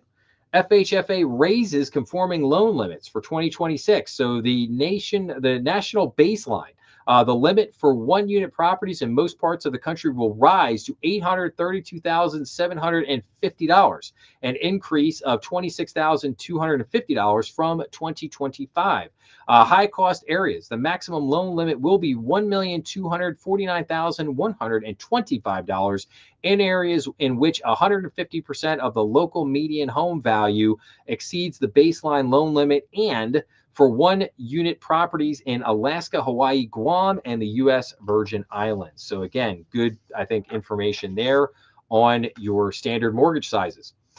Regulators adjust leverage ratios for largest banks. The federal bank regulatory agencies issued a final rule to modify the enhanced supplementary leverage ratio standard that applies to the largest banking organizations. So FDIC releases public sections of informational filings for 6 large banks. And then finally, ICBA opposes the National Trust Bank Charter application for Forest DAX. ICBA urged the OCC to deny Forest DAX National Trust Bank's application for a national trust bank charter, saying it poses significant risks. And again, the ICBA has opposed a number of different organizations getting bank charters here over the last month or so. Hang on for a second, guys. I need a drink after all that, man. That was a lot. I just hit everybody with a lot of stuff here. So, all right, I do want to go into one other article here for a second. So let's bring this up here, shall we? Let me go into here we go. Okay, let's bring up this article here. This is on, I'm going to kind of try to blow this up so everybody can see this. Okay, so this was a Wall Street Journal article on stock trading, or the expense of stock trading, and I thought that this was really interesting. So let's go through this. So hundreds of Oprah fans got a nasty surprise 20 years ago. In the most iconic moment of her talk show career, she delighted 276 audience members in 2004 with a free Pontiac G6. You get a car, you get a car. Everybody remembers that. You get a car, you get a car. Everybody also got a tax bill of several $1,000s the following year.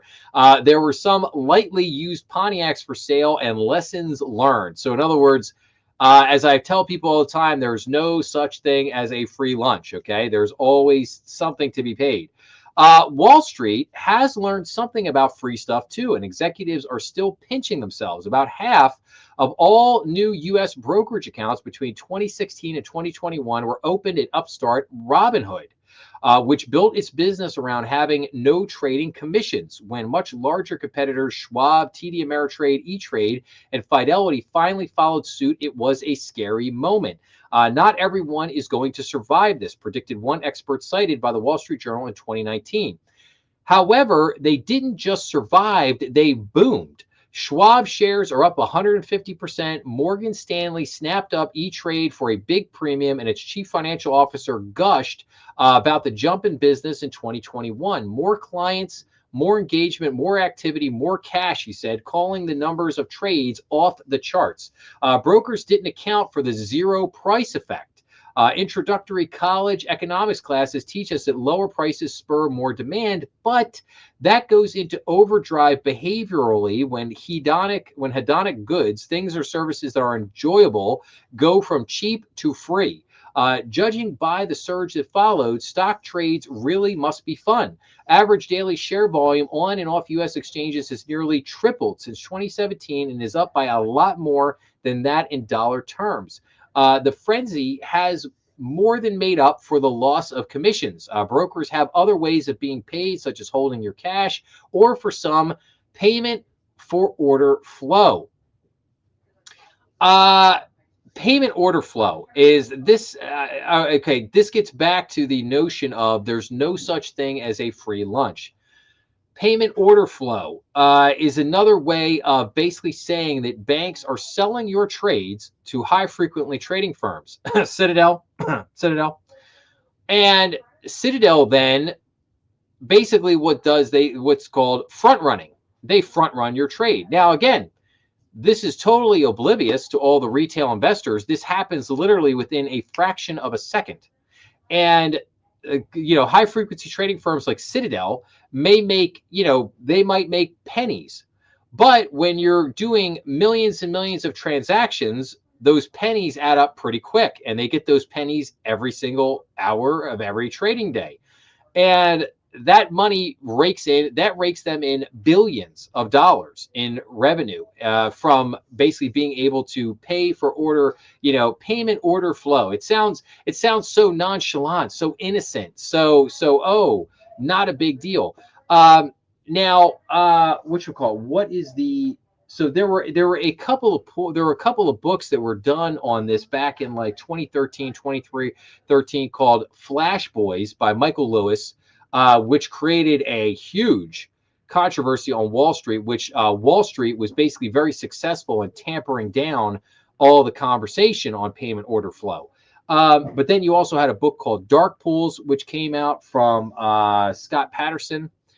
And again, I think you had to look at those two books together. And I really need to do reviews, in-depth reviews on those two books, because those two books are critical to understanding the plumbing, if you will, of the market, how the market actually works from the inside.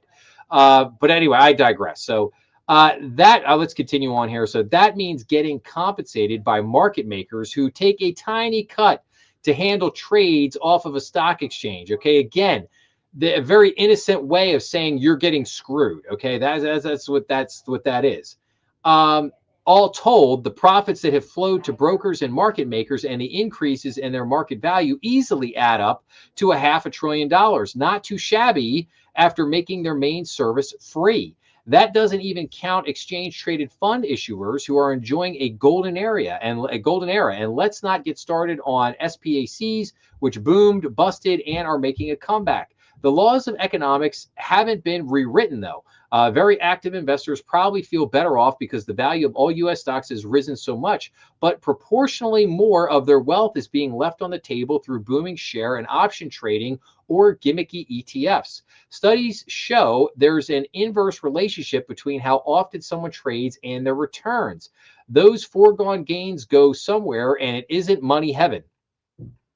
So, and then it just has this great chart here showing average daily share volume. And you can see here, starting in 2020, widespread move to free trading in 2020. And you can see that share volume, it kind of staggered a little bit. But then in 2025, I mean, it is up big time. It is up big time in 2025. And it's up a lot from where it was again back in 2019, up massively. So again, going to the free trading has been a boom for these big guys, but they're making money in other ways, and they're making money again mainly through the payment order flow. And so what I want people to understand from all this is that, again, it gets back to this notion of there is no such thing as a free lunch. It is always costing you something. It's not free. It is not free. You are getting costed, but the way that it's costing you is in a almost like a magic trick, almost like a sleight of hand that's being done that you don't even realize how you're being exploited and taken advantage of by these firms. And I think that is the bad thing. But again, right now, while the stock is good and stock market's good, people are doing their trades and they're doing their options and they're making their money, so nobody's really complaining. We'll see how this plays out over time, though. We'll see how I have a funny feeling, being a student of history, I have a funny feeling that things are not always going to go this clean. So all right, so we will jump off of that for a second, and I gotta bear with me for just a second here, folks. I gotta switch screens. Gonna get back to our articles here. Let's see. Okay. All right, so let's jump back in here. All right. Okay. All right, let me just clean this up there. All right, guys. All right, so bear with me here. we're totally cool. We've only got another 3 hours, so just hang out with me. We're doing good. Okay, a couple of commercial real estate articles here for you guys, real quick. So, apartment rents drop further with vacancies at record high. This is very interesting. The national median rent for apartments fell 1% in November from October and now stands at $1,367, according to Apartment List. The national multifamily vacancy rate was 17.2% in November, a record high. The historic surge in multifamily construction over the past few years is now pulling back, but a good supply of new units is still coming online at a time of much weaker demand. Now, I ask you, why might we have that demand? And where let's take a look at something here. Let's look at something. Um, I want to show you this tweet here. So, weaker job growth, but no layoffs. It's almost like there's simply fewer people, like say 2 million illegals that have left the country of their own volition. Now, again, there's no magic trick here. I have said that, hey, if you want to get all these numbers to come down, if you want to get the inflation in housing, healthcare costs, the health of everything, you need, unfortunately, it's classic economics. It's supply and demand. You brought in 20 to 30 million people that weren't here a couple years ago, and you plop them in, and all of a sudden they are going to, that's a lot of people in a few short years. That creates massive demand for everything, for housing, for cars, utilities, just everything. It creates massive. That's why we've seen this massive increase. The government printing money, but also the influx of a lot of people. So if you want to see these costs come down, unfortunately, you need some of these people to leave. And so we've seen 2 million people leave, again, go out on their own accord. And now all of a sudden you're starting to see, oh, wait a minute, what's this? We actually have some apartment vacancies. Apartment rents are starting to nudge down just a little bit. But again, as more people leave or get deported, you will again see these numbers begin to improve. Magically, rents will start to come down. Vacancies will appear. All of a sudden, we've talked about for the last year, this housing shortage. Well, it's real simple. Send those 20 million people that came in here that shouldn't have been here in the first place. You send them back home, and all of a sudden, there's going to be plenty of supply for people. Not going to be a problem. And that, again, it gets as a simple supply and demand. So then we have commercial real estate is getting too cheap to ignore. It's very interesting. After years of low rents, some portfolio managers are rethinking their commercial property holdings. So, and then here we get development in downtown Brooklyn with high-rise apartment buildings and other buildings along Flatbush Avenue, but for some reason that picture is not showing up. But poor commercial real estate. Fewer investors want to touch it after being burned by falling property values in recent years. They have better options anyway. Why settle for 7% annual returns on real estate when NVIDIA is delivering 70%? Yet property is one of the last assets in the U.S. that looks fairly priced and could turn out to be a place to hide if there is an artificial intelligence bubble. Institutional investors like pension funds and insurance companies have traditionally been the backbone of the commercial real estate market, allocating 10% or more of their portfolios to property. They bought buildings as an inflation hedge for steady income and to own assets that aren't correlated with the stock market, but they haven't come back to buying real estate in big numbers despite five Federal Reserve interest rate cuts in September of 2024 and another one likely in December. So here's a little chart here, net acquisition disposals of U.S. real estate by institutional investors. And so you can see here things in 23 and 24 basically going away and up just a tad in 2025. So again, could be on the verge of a big commercial real estate rebound, which would be great to see. Would love to see that happen here in the next couple of years. But you still have problems in commercial real estate. There's still issues with commercial office space. There's also issues with interest rates. There's also issues with what else am I thinking? What's called the maturity wall coming up. So there, so again, commercial real estate does have some headwinds in front of it here over the next couple of years, but that doesn't mean that pockets can't do really well. That doesn't mean that certain parts of the country can't do really well with commercial real estate. But like I said, we'll keep an eye on that one and see what happens. So all right, let's look at some inflation data here real quick, shall we? So core inflation rate watched by the Fed hits 2.8%. Delayed September data shows, but came in lower than expected. So the core personal consumption expenditure price index, the PCE, which excludes volatile food and energy prices, indicated a 0.2% monthly rise, while the annual rate was 2.8%. Federal Reserve officials use the PCE price index as their primary policy tool for inflation. The Fed meets next week and is widely expected to approve another rate cut. We shall see. Personal income rose 0.4% for the month, while spending was up 0.3%, with the latter slightly below forecast. So again, the good news here was that they were expecting the annual inflation rate to be 2.9%, but it came in at 2.8, and it came in kind of a little below expectations, but also right where the Fed had projected it was going to come in at. And now the Fed is projecting for 26 and 27 that this inflation is going to begin to decrease over the coming months. And we're going to start to notch down to 2.7, 2.6, 2.5. It's going to be a little bit of a slow process, but we are going to begin to start to come down.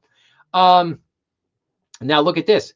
Fed's key inflation measure cools personal income's top estimates. So despite consumers' assessment of economic conditions, new survey data suggests they have become more confident about the economy.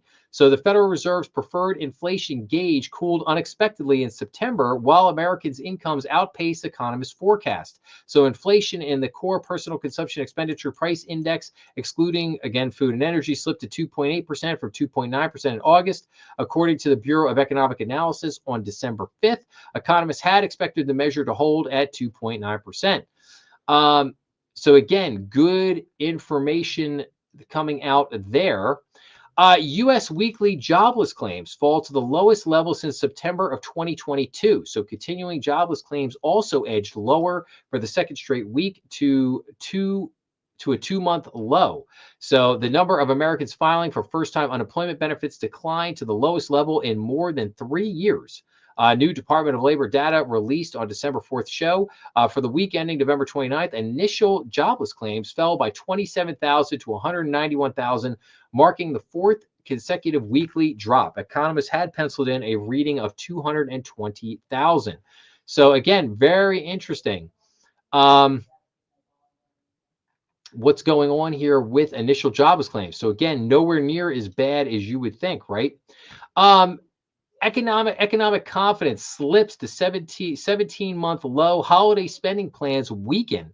So a Gallup survey found households more pessimistic about the economy and sharply scaling back holiday spending plans. Well, maybe not. A new Gallup poll shows that U.S. consumer confidence deteriorated sharply in November, falling to its weakest level in 17 months as households contended with a protracted federal government shutdown, volatile financial markets, cooling job prospects, and renewed inflationary anxiety. Well, I don't really think so, because we had, and then we had, well, hang on one second. So we still had this article too. Consumers are still sour, but hope is rising on inflation. So consumer sentiment improved in December, but remained close to historic lows as consumers continued to express concerns over high prices. Despite concerns over prices, consumer inflation expectations declined for the fourth consecutive month. Okay, however, the White House is confident in economic growth as Black Friday spending rises. So sales on Black Friday increased by about 10%, which was huge. So the White House is more confident that the U.S. economy will grow in 2026 after spending around Thanksgiving and Black Friday rose. I think the folks who were saying, wow, maybe people are going to be anxious about going back and getting presents for the kids and so on, they have been disproven this weekend. So yeah, so we, again, I wanted to point out a couple of these articles here. Again, the economic confidence here, consumers are still sour. Well, the retail sales did not show that at all. And let's go. So Americans spent 44 billion online over the holiday stretch, Adobe reports. So if there's going to be a consumer spending pullback, it's probably going to wait until 2026, says bank rate analyst Ted Rossman. So Americans turned on their mobile devices and desktop computers and spent more than expected during the key 5-day Thanksgiving holiday shopping period. New data from Adobe Analytics show. Despite economic uncertainty and weaker sentiment, shoppers spent 14.25 billion on Cyber Monday, purchasing a wide range of items from home furnishings to groceries. They also spent a record 11.8 billion online on Black Friday. In total, spending increased 7.7% during Cyber Week, the 5 days from Thanksgiving to Cyber Monday, bringing the final tally to 44.2 billion. So those type of spending numbers would not indicate that there was any type of major dour mood amongst consumers, or that they had any issue or qualms about spending money this holiday season. So so again, all these different surveys on consumer sentiment and how the consumer's feeling, not really, showing all that, right? I mean, the spending is telling a different story. So then we had this article. Two types of shoppers are powering holiday spending: the wealthy and the deal hunters. So people are spending vigorously on the season, but some are making trade-offs to buy gifts and other holiday splurges. So two different consumers are fueling this year's holiday shopping season: high-end luxury shoppers and deal hunters, making everyday spending trade-offs to keep the gifts flowing. The MyRate choices these more cautious shoppers are making help illuminate why spending is up, but consumer confidence is dragging in the final stretch of the year. On Black Friday, the year's busiest shopping day, sales rose 4.1% compared with last year. Even with holiday shopping off to a robust start, consumers, especially those from less affluent households, are pulling back on routine purchases as they give priority to gifts and holiday meals. Sales on things that can't wait, such as haircuts, pricier razors, and fast casual lunches, are slipping. Spending on clothes, toys, and seasonal items, on the other hand, is strong, and some of the biggest sales increases from last year are in luxury goods like clothing and accessories. While upper and middle income customers continue to spend, those on the lower side are having to make adjustments. So again, just very interesting to dig a little deeper into some of these numbers. But let's go on here. So, and then let's look at things for a second here from the retail perspective. So retail workers currently earn 51.6% less than needed to afford rent. So retailers have announced 88,664 job cuts through October, a 145% jump compared to the same period last year. So a U.S. retail worker earns 51.6% less than the amount required to afford a typical rental apartment, real estate brokerage Redfin said in a statement released on November 26th. A typical retail worker in America earns $34,436 per year. A renter would need to earn $71,172 to afford the typical apartment, which costs $1,779 per month. So again, very interesting to look at this, and you begin to get a very interesting idea of, the affordability crisis that we see in this country, not just with buying houses, but just with renting apartments. I'm not going to talk real long on this one. Tesla CEO Elon Musk defends the H-1B visas, says tariffs distort the markets. And this was kind of my segue into the tariff conversation here. I want to, just give me 10 minutes real quick, guys. I'm going to run through the tariff conversation here real quick at the end. But, again, Elon loves himself some HB1 visas, dude. Of course, he's going to sit there and say like, oh, no, I need my cheap labor.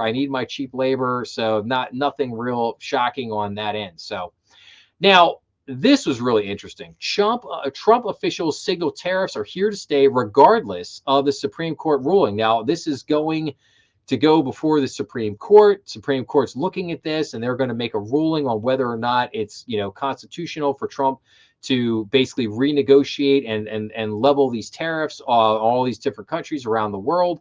But just in case he gets ruled against by the Supreme Court, the Trump officials are now, senior officials say alternative legal tools could keep Trump's trade agenda intact, even if the Supreme Court limits the president's emergency powers.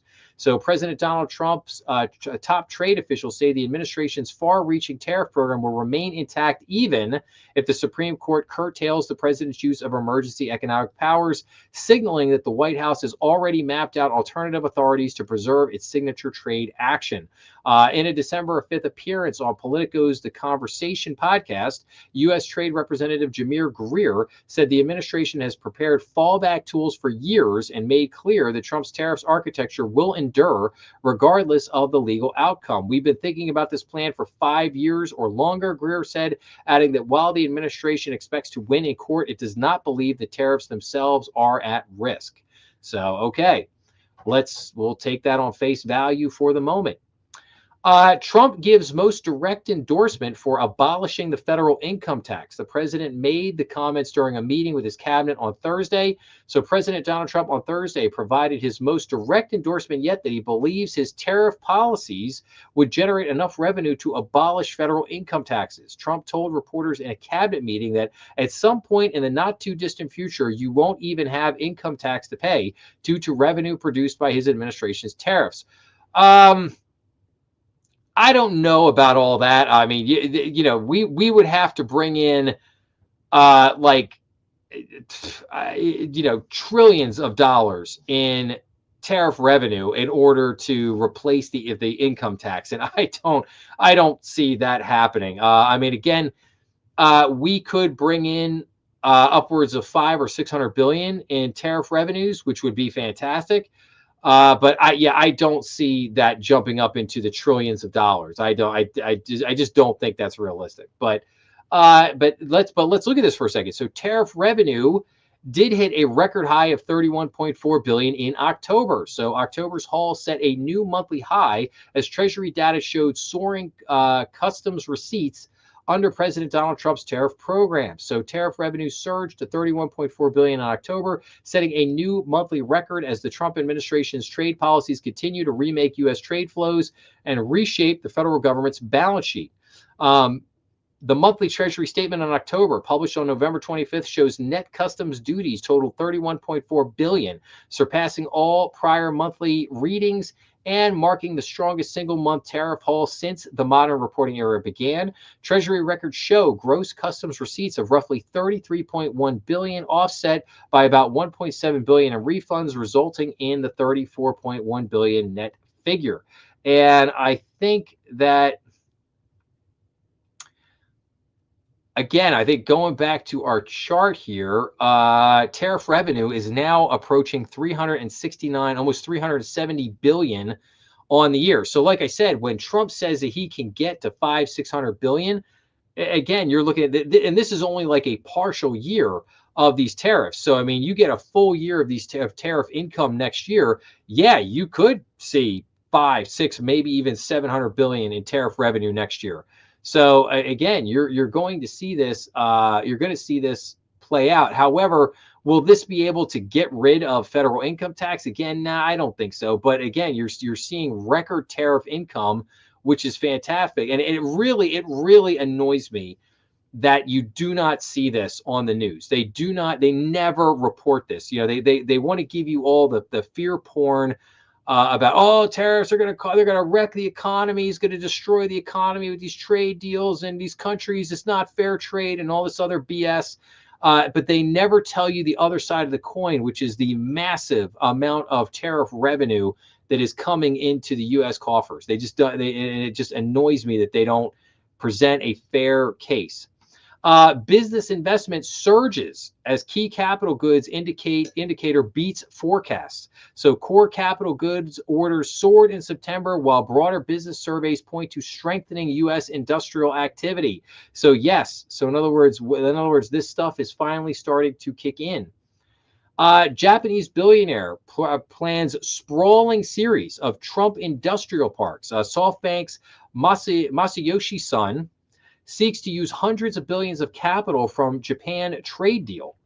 So the billionaire tech investor Masayoshi Son has big dreams of working closely with the Trump administration to revitalize U.S. manufacturing and the promise of billions in Japanese cash to help pay for it. After months of discussions with officials at the White House and Commerce Department, the chief executive based SoftBank Group is hammering out details of a plan that could see him marshaling hundreds of billions of dollars to build Trump-branded industrial parks around the country. The facilities would be built largely on federal land, using funds pledged by the Japanese government as part of a recent trade deal, and would produce components for artificial intelligence infrastructure, according to people familiar with the discussions. The funds could begin flowing as soon as early as 2026. So yes. So again, Trump has already signed up trillions of dollars of investment inflow into manufacturing. And again, this is going to start to kick in, and then it's going to take a few years. But by the time you get to 27 and 28, you should see massive gains in this. Massive gains. This is, again, just the very beginning of all this. EU backs deep tariff cuts for American goods. Again, this is great for our exports. The European Council has signed off on plans to eliminate industrial tariffs and extend duty-free access for American agricultural goods. Wow, amazing. The European Union countries have endorsed sweeping tariff cuts for American farm and manufactured products, adopting negotiating mandates that move the bloc closer to eliminating all remaining duties on U.S. industrial goods and opening new preferential access for a broad range of American agricultural exports. So, yes, fantastic. I love to see it, man. Love to see it. Now, this is my idea of free trade. Let's see here. And then am I going to go through? I'm not going to run down all these. I had a few more articles here, but I'll keep these. But I'm going to wrap up with this last article here. So, winners and losers in a Fannie Freddie IPO. So how parties, including John Paulson, Bill Ackman, and the Treasury fare, depending on how a potential offering is structured. So we're getting very close here. President Trump and his appointees have spent months teasing a blockbuster stock offering of Fannie Mae and Freddie Mac that could partially free the mortgage giants from government ownership and reap billions of dollars. Commerce Secretary Howard Lutnick said the administration is well down the road of getting a deal done. In a CNBC interview on Wednesday, the challenge is determining how to structure such a complex transaction. It would likely involve the U.S. Treasury selling a portion of the stake it took in the firms in the 08-09 financial crisis. In addition to considering the government's best interest, any initial public offering plan needs to take into account both entities' common and junior preferred shareholders. Either class could challenge a deal they see as unfair. Another sensitivity is the impact on the mortgage market. Fannie and Freddie play a pivotal role by buying up mortgages and packaging them to sell to investors whom they guaranteed payments even if borrowers default. This empowers U.S. lenders to make more 30-year fixed-rate mortgages. For months, the biggest banks have been vying for roles on a potential transaction by pitching solutions to its uniquely thorny issues. Bankers and investors expect the Trump administration to begin sharing details of its plan by the end of the year. Here are the parties to stand to win or lose depending on how a deal is structured. So the U.S. Treasuries, junior preferred shareholders, and common stockholders, and mortgage investors. So again, a lot of different parties at stake here. I'll keep an eye on this one. I'm sure we're going to be getting more details on this one in the next few weeks. So I will report back on that one as we get more information. So, all right. All right, we're going to head into wrap-up mode here. I like to go over a few things at the end of every podcast before we get into our story of, let me load up here for a second, our story of the week. And we're going to do our quote of the week. So we'll get to those in just a second. But first, I like to go into a couple things. So if you listen to the podcast on Apple Podcast or Spotify, please leave me a review. I would love, the reviews would really help the podcast, really help my ranking. So please leave, hopefully some good reviews. Please leave some good reviews on Apple Podcast and Spotify. Let me tee up my, please go visit thebankernextdoor.com. If you're trying to find any of my episodes, I've got literally hundreds of episodes up at this point. A lot of different interviews with a lot of different people, special series like the Lords of Easy Money, the crypto series, the AI updates. If you want to go check all that out, you can find a lot of different search for a lot of topics over the website. And I have a whole episode archive and everything up on there, as well as a lot of other interesting news and relevant information. So be sure to check out thebankernextdoor.com. If you want the latest and greatest updates, please make sure to subscribe on YouTube, because I do put out a lot of posts on YouTube, just as far as like, episodes coming out, what's going to come out this week, updates on the strategy room, like what we're going to be covering, things of that nature. So if you want the latest and greatest news, make sure to subscribe on YouTube. Please send comments to info@thebankernextdoor.com. So you could basically send your comments, your questions. If you have any topic recommendations, would love to hear it. Love to get back to people, love to chat with people all the time. So you could send that to info@thebankernextdoor.com. Make sure to follow me on social media. You can find me on Getter, X, and Truth Social. I do spend probably the most time on X if you want to look me up there. And just remember, BND is on YouTube, Rumble, and all major podcast platforms. New episodes every week, Monday through Friday, premiering at noon.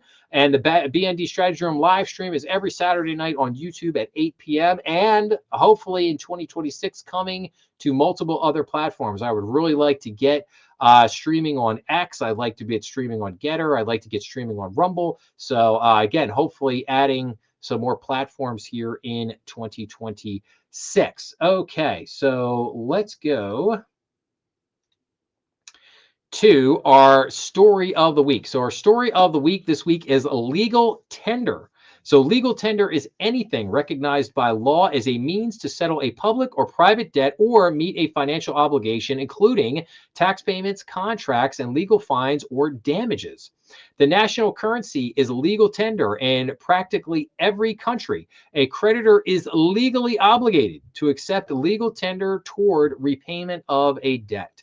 So that is legal tender. And then let's see here. What is our quote of the week? So this comes to everybody from Mark Twain. So, with courage, you will dare to take risks, have the strength to be compassionate, and the wisdom to be humble. Courage is the foundation of integrity. And that comes from Mark Twain. So I thank everybody for hanging out this week. I hope you enjoyed this week's episode. Hopefully you'll come back for more in the near future. But hey, enjoy the college football games for the rest of tonight. Hopefully I'll go in and check in on what's going on. Enjoy some of the NFL football and the other stuff going on tomorrow. Again, hey, enjoy the rest of the weekend. Hope everybody has a great time out there. I cannot thank you enough for listening and taking a couple hours out of your week to spend with me here on the podcast. I really appreciate it, and love all you guys out there. Have a great weekend, and I will see you guys again next week. Thanks so much.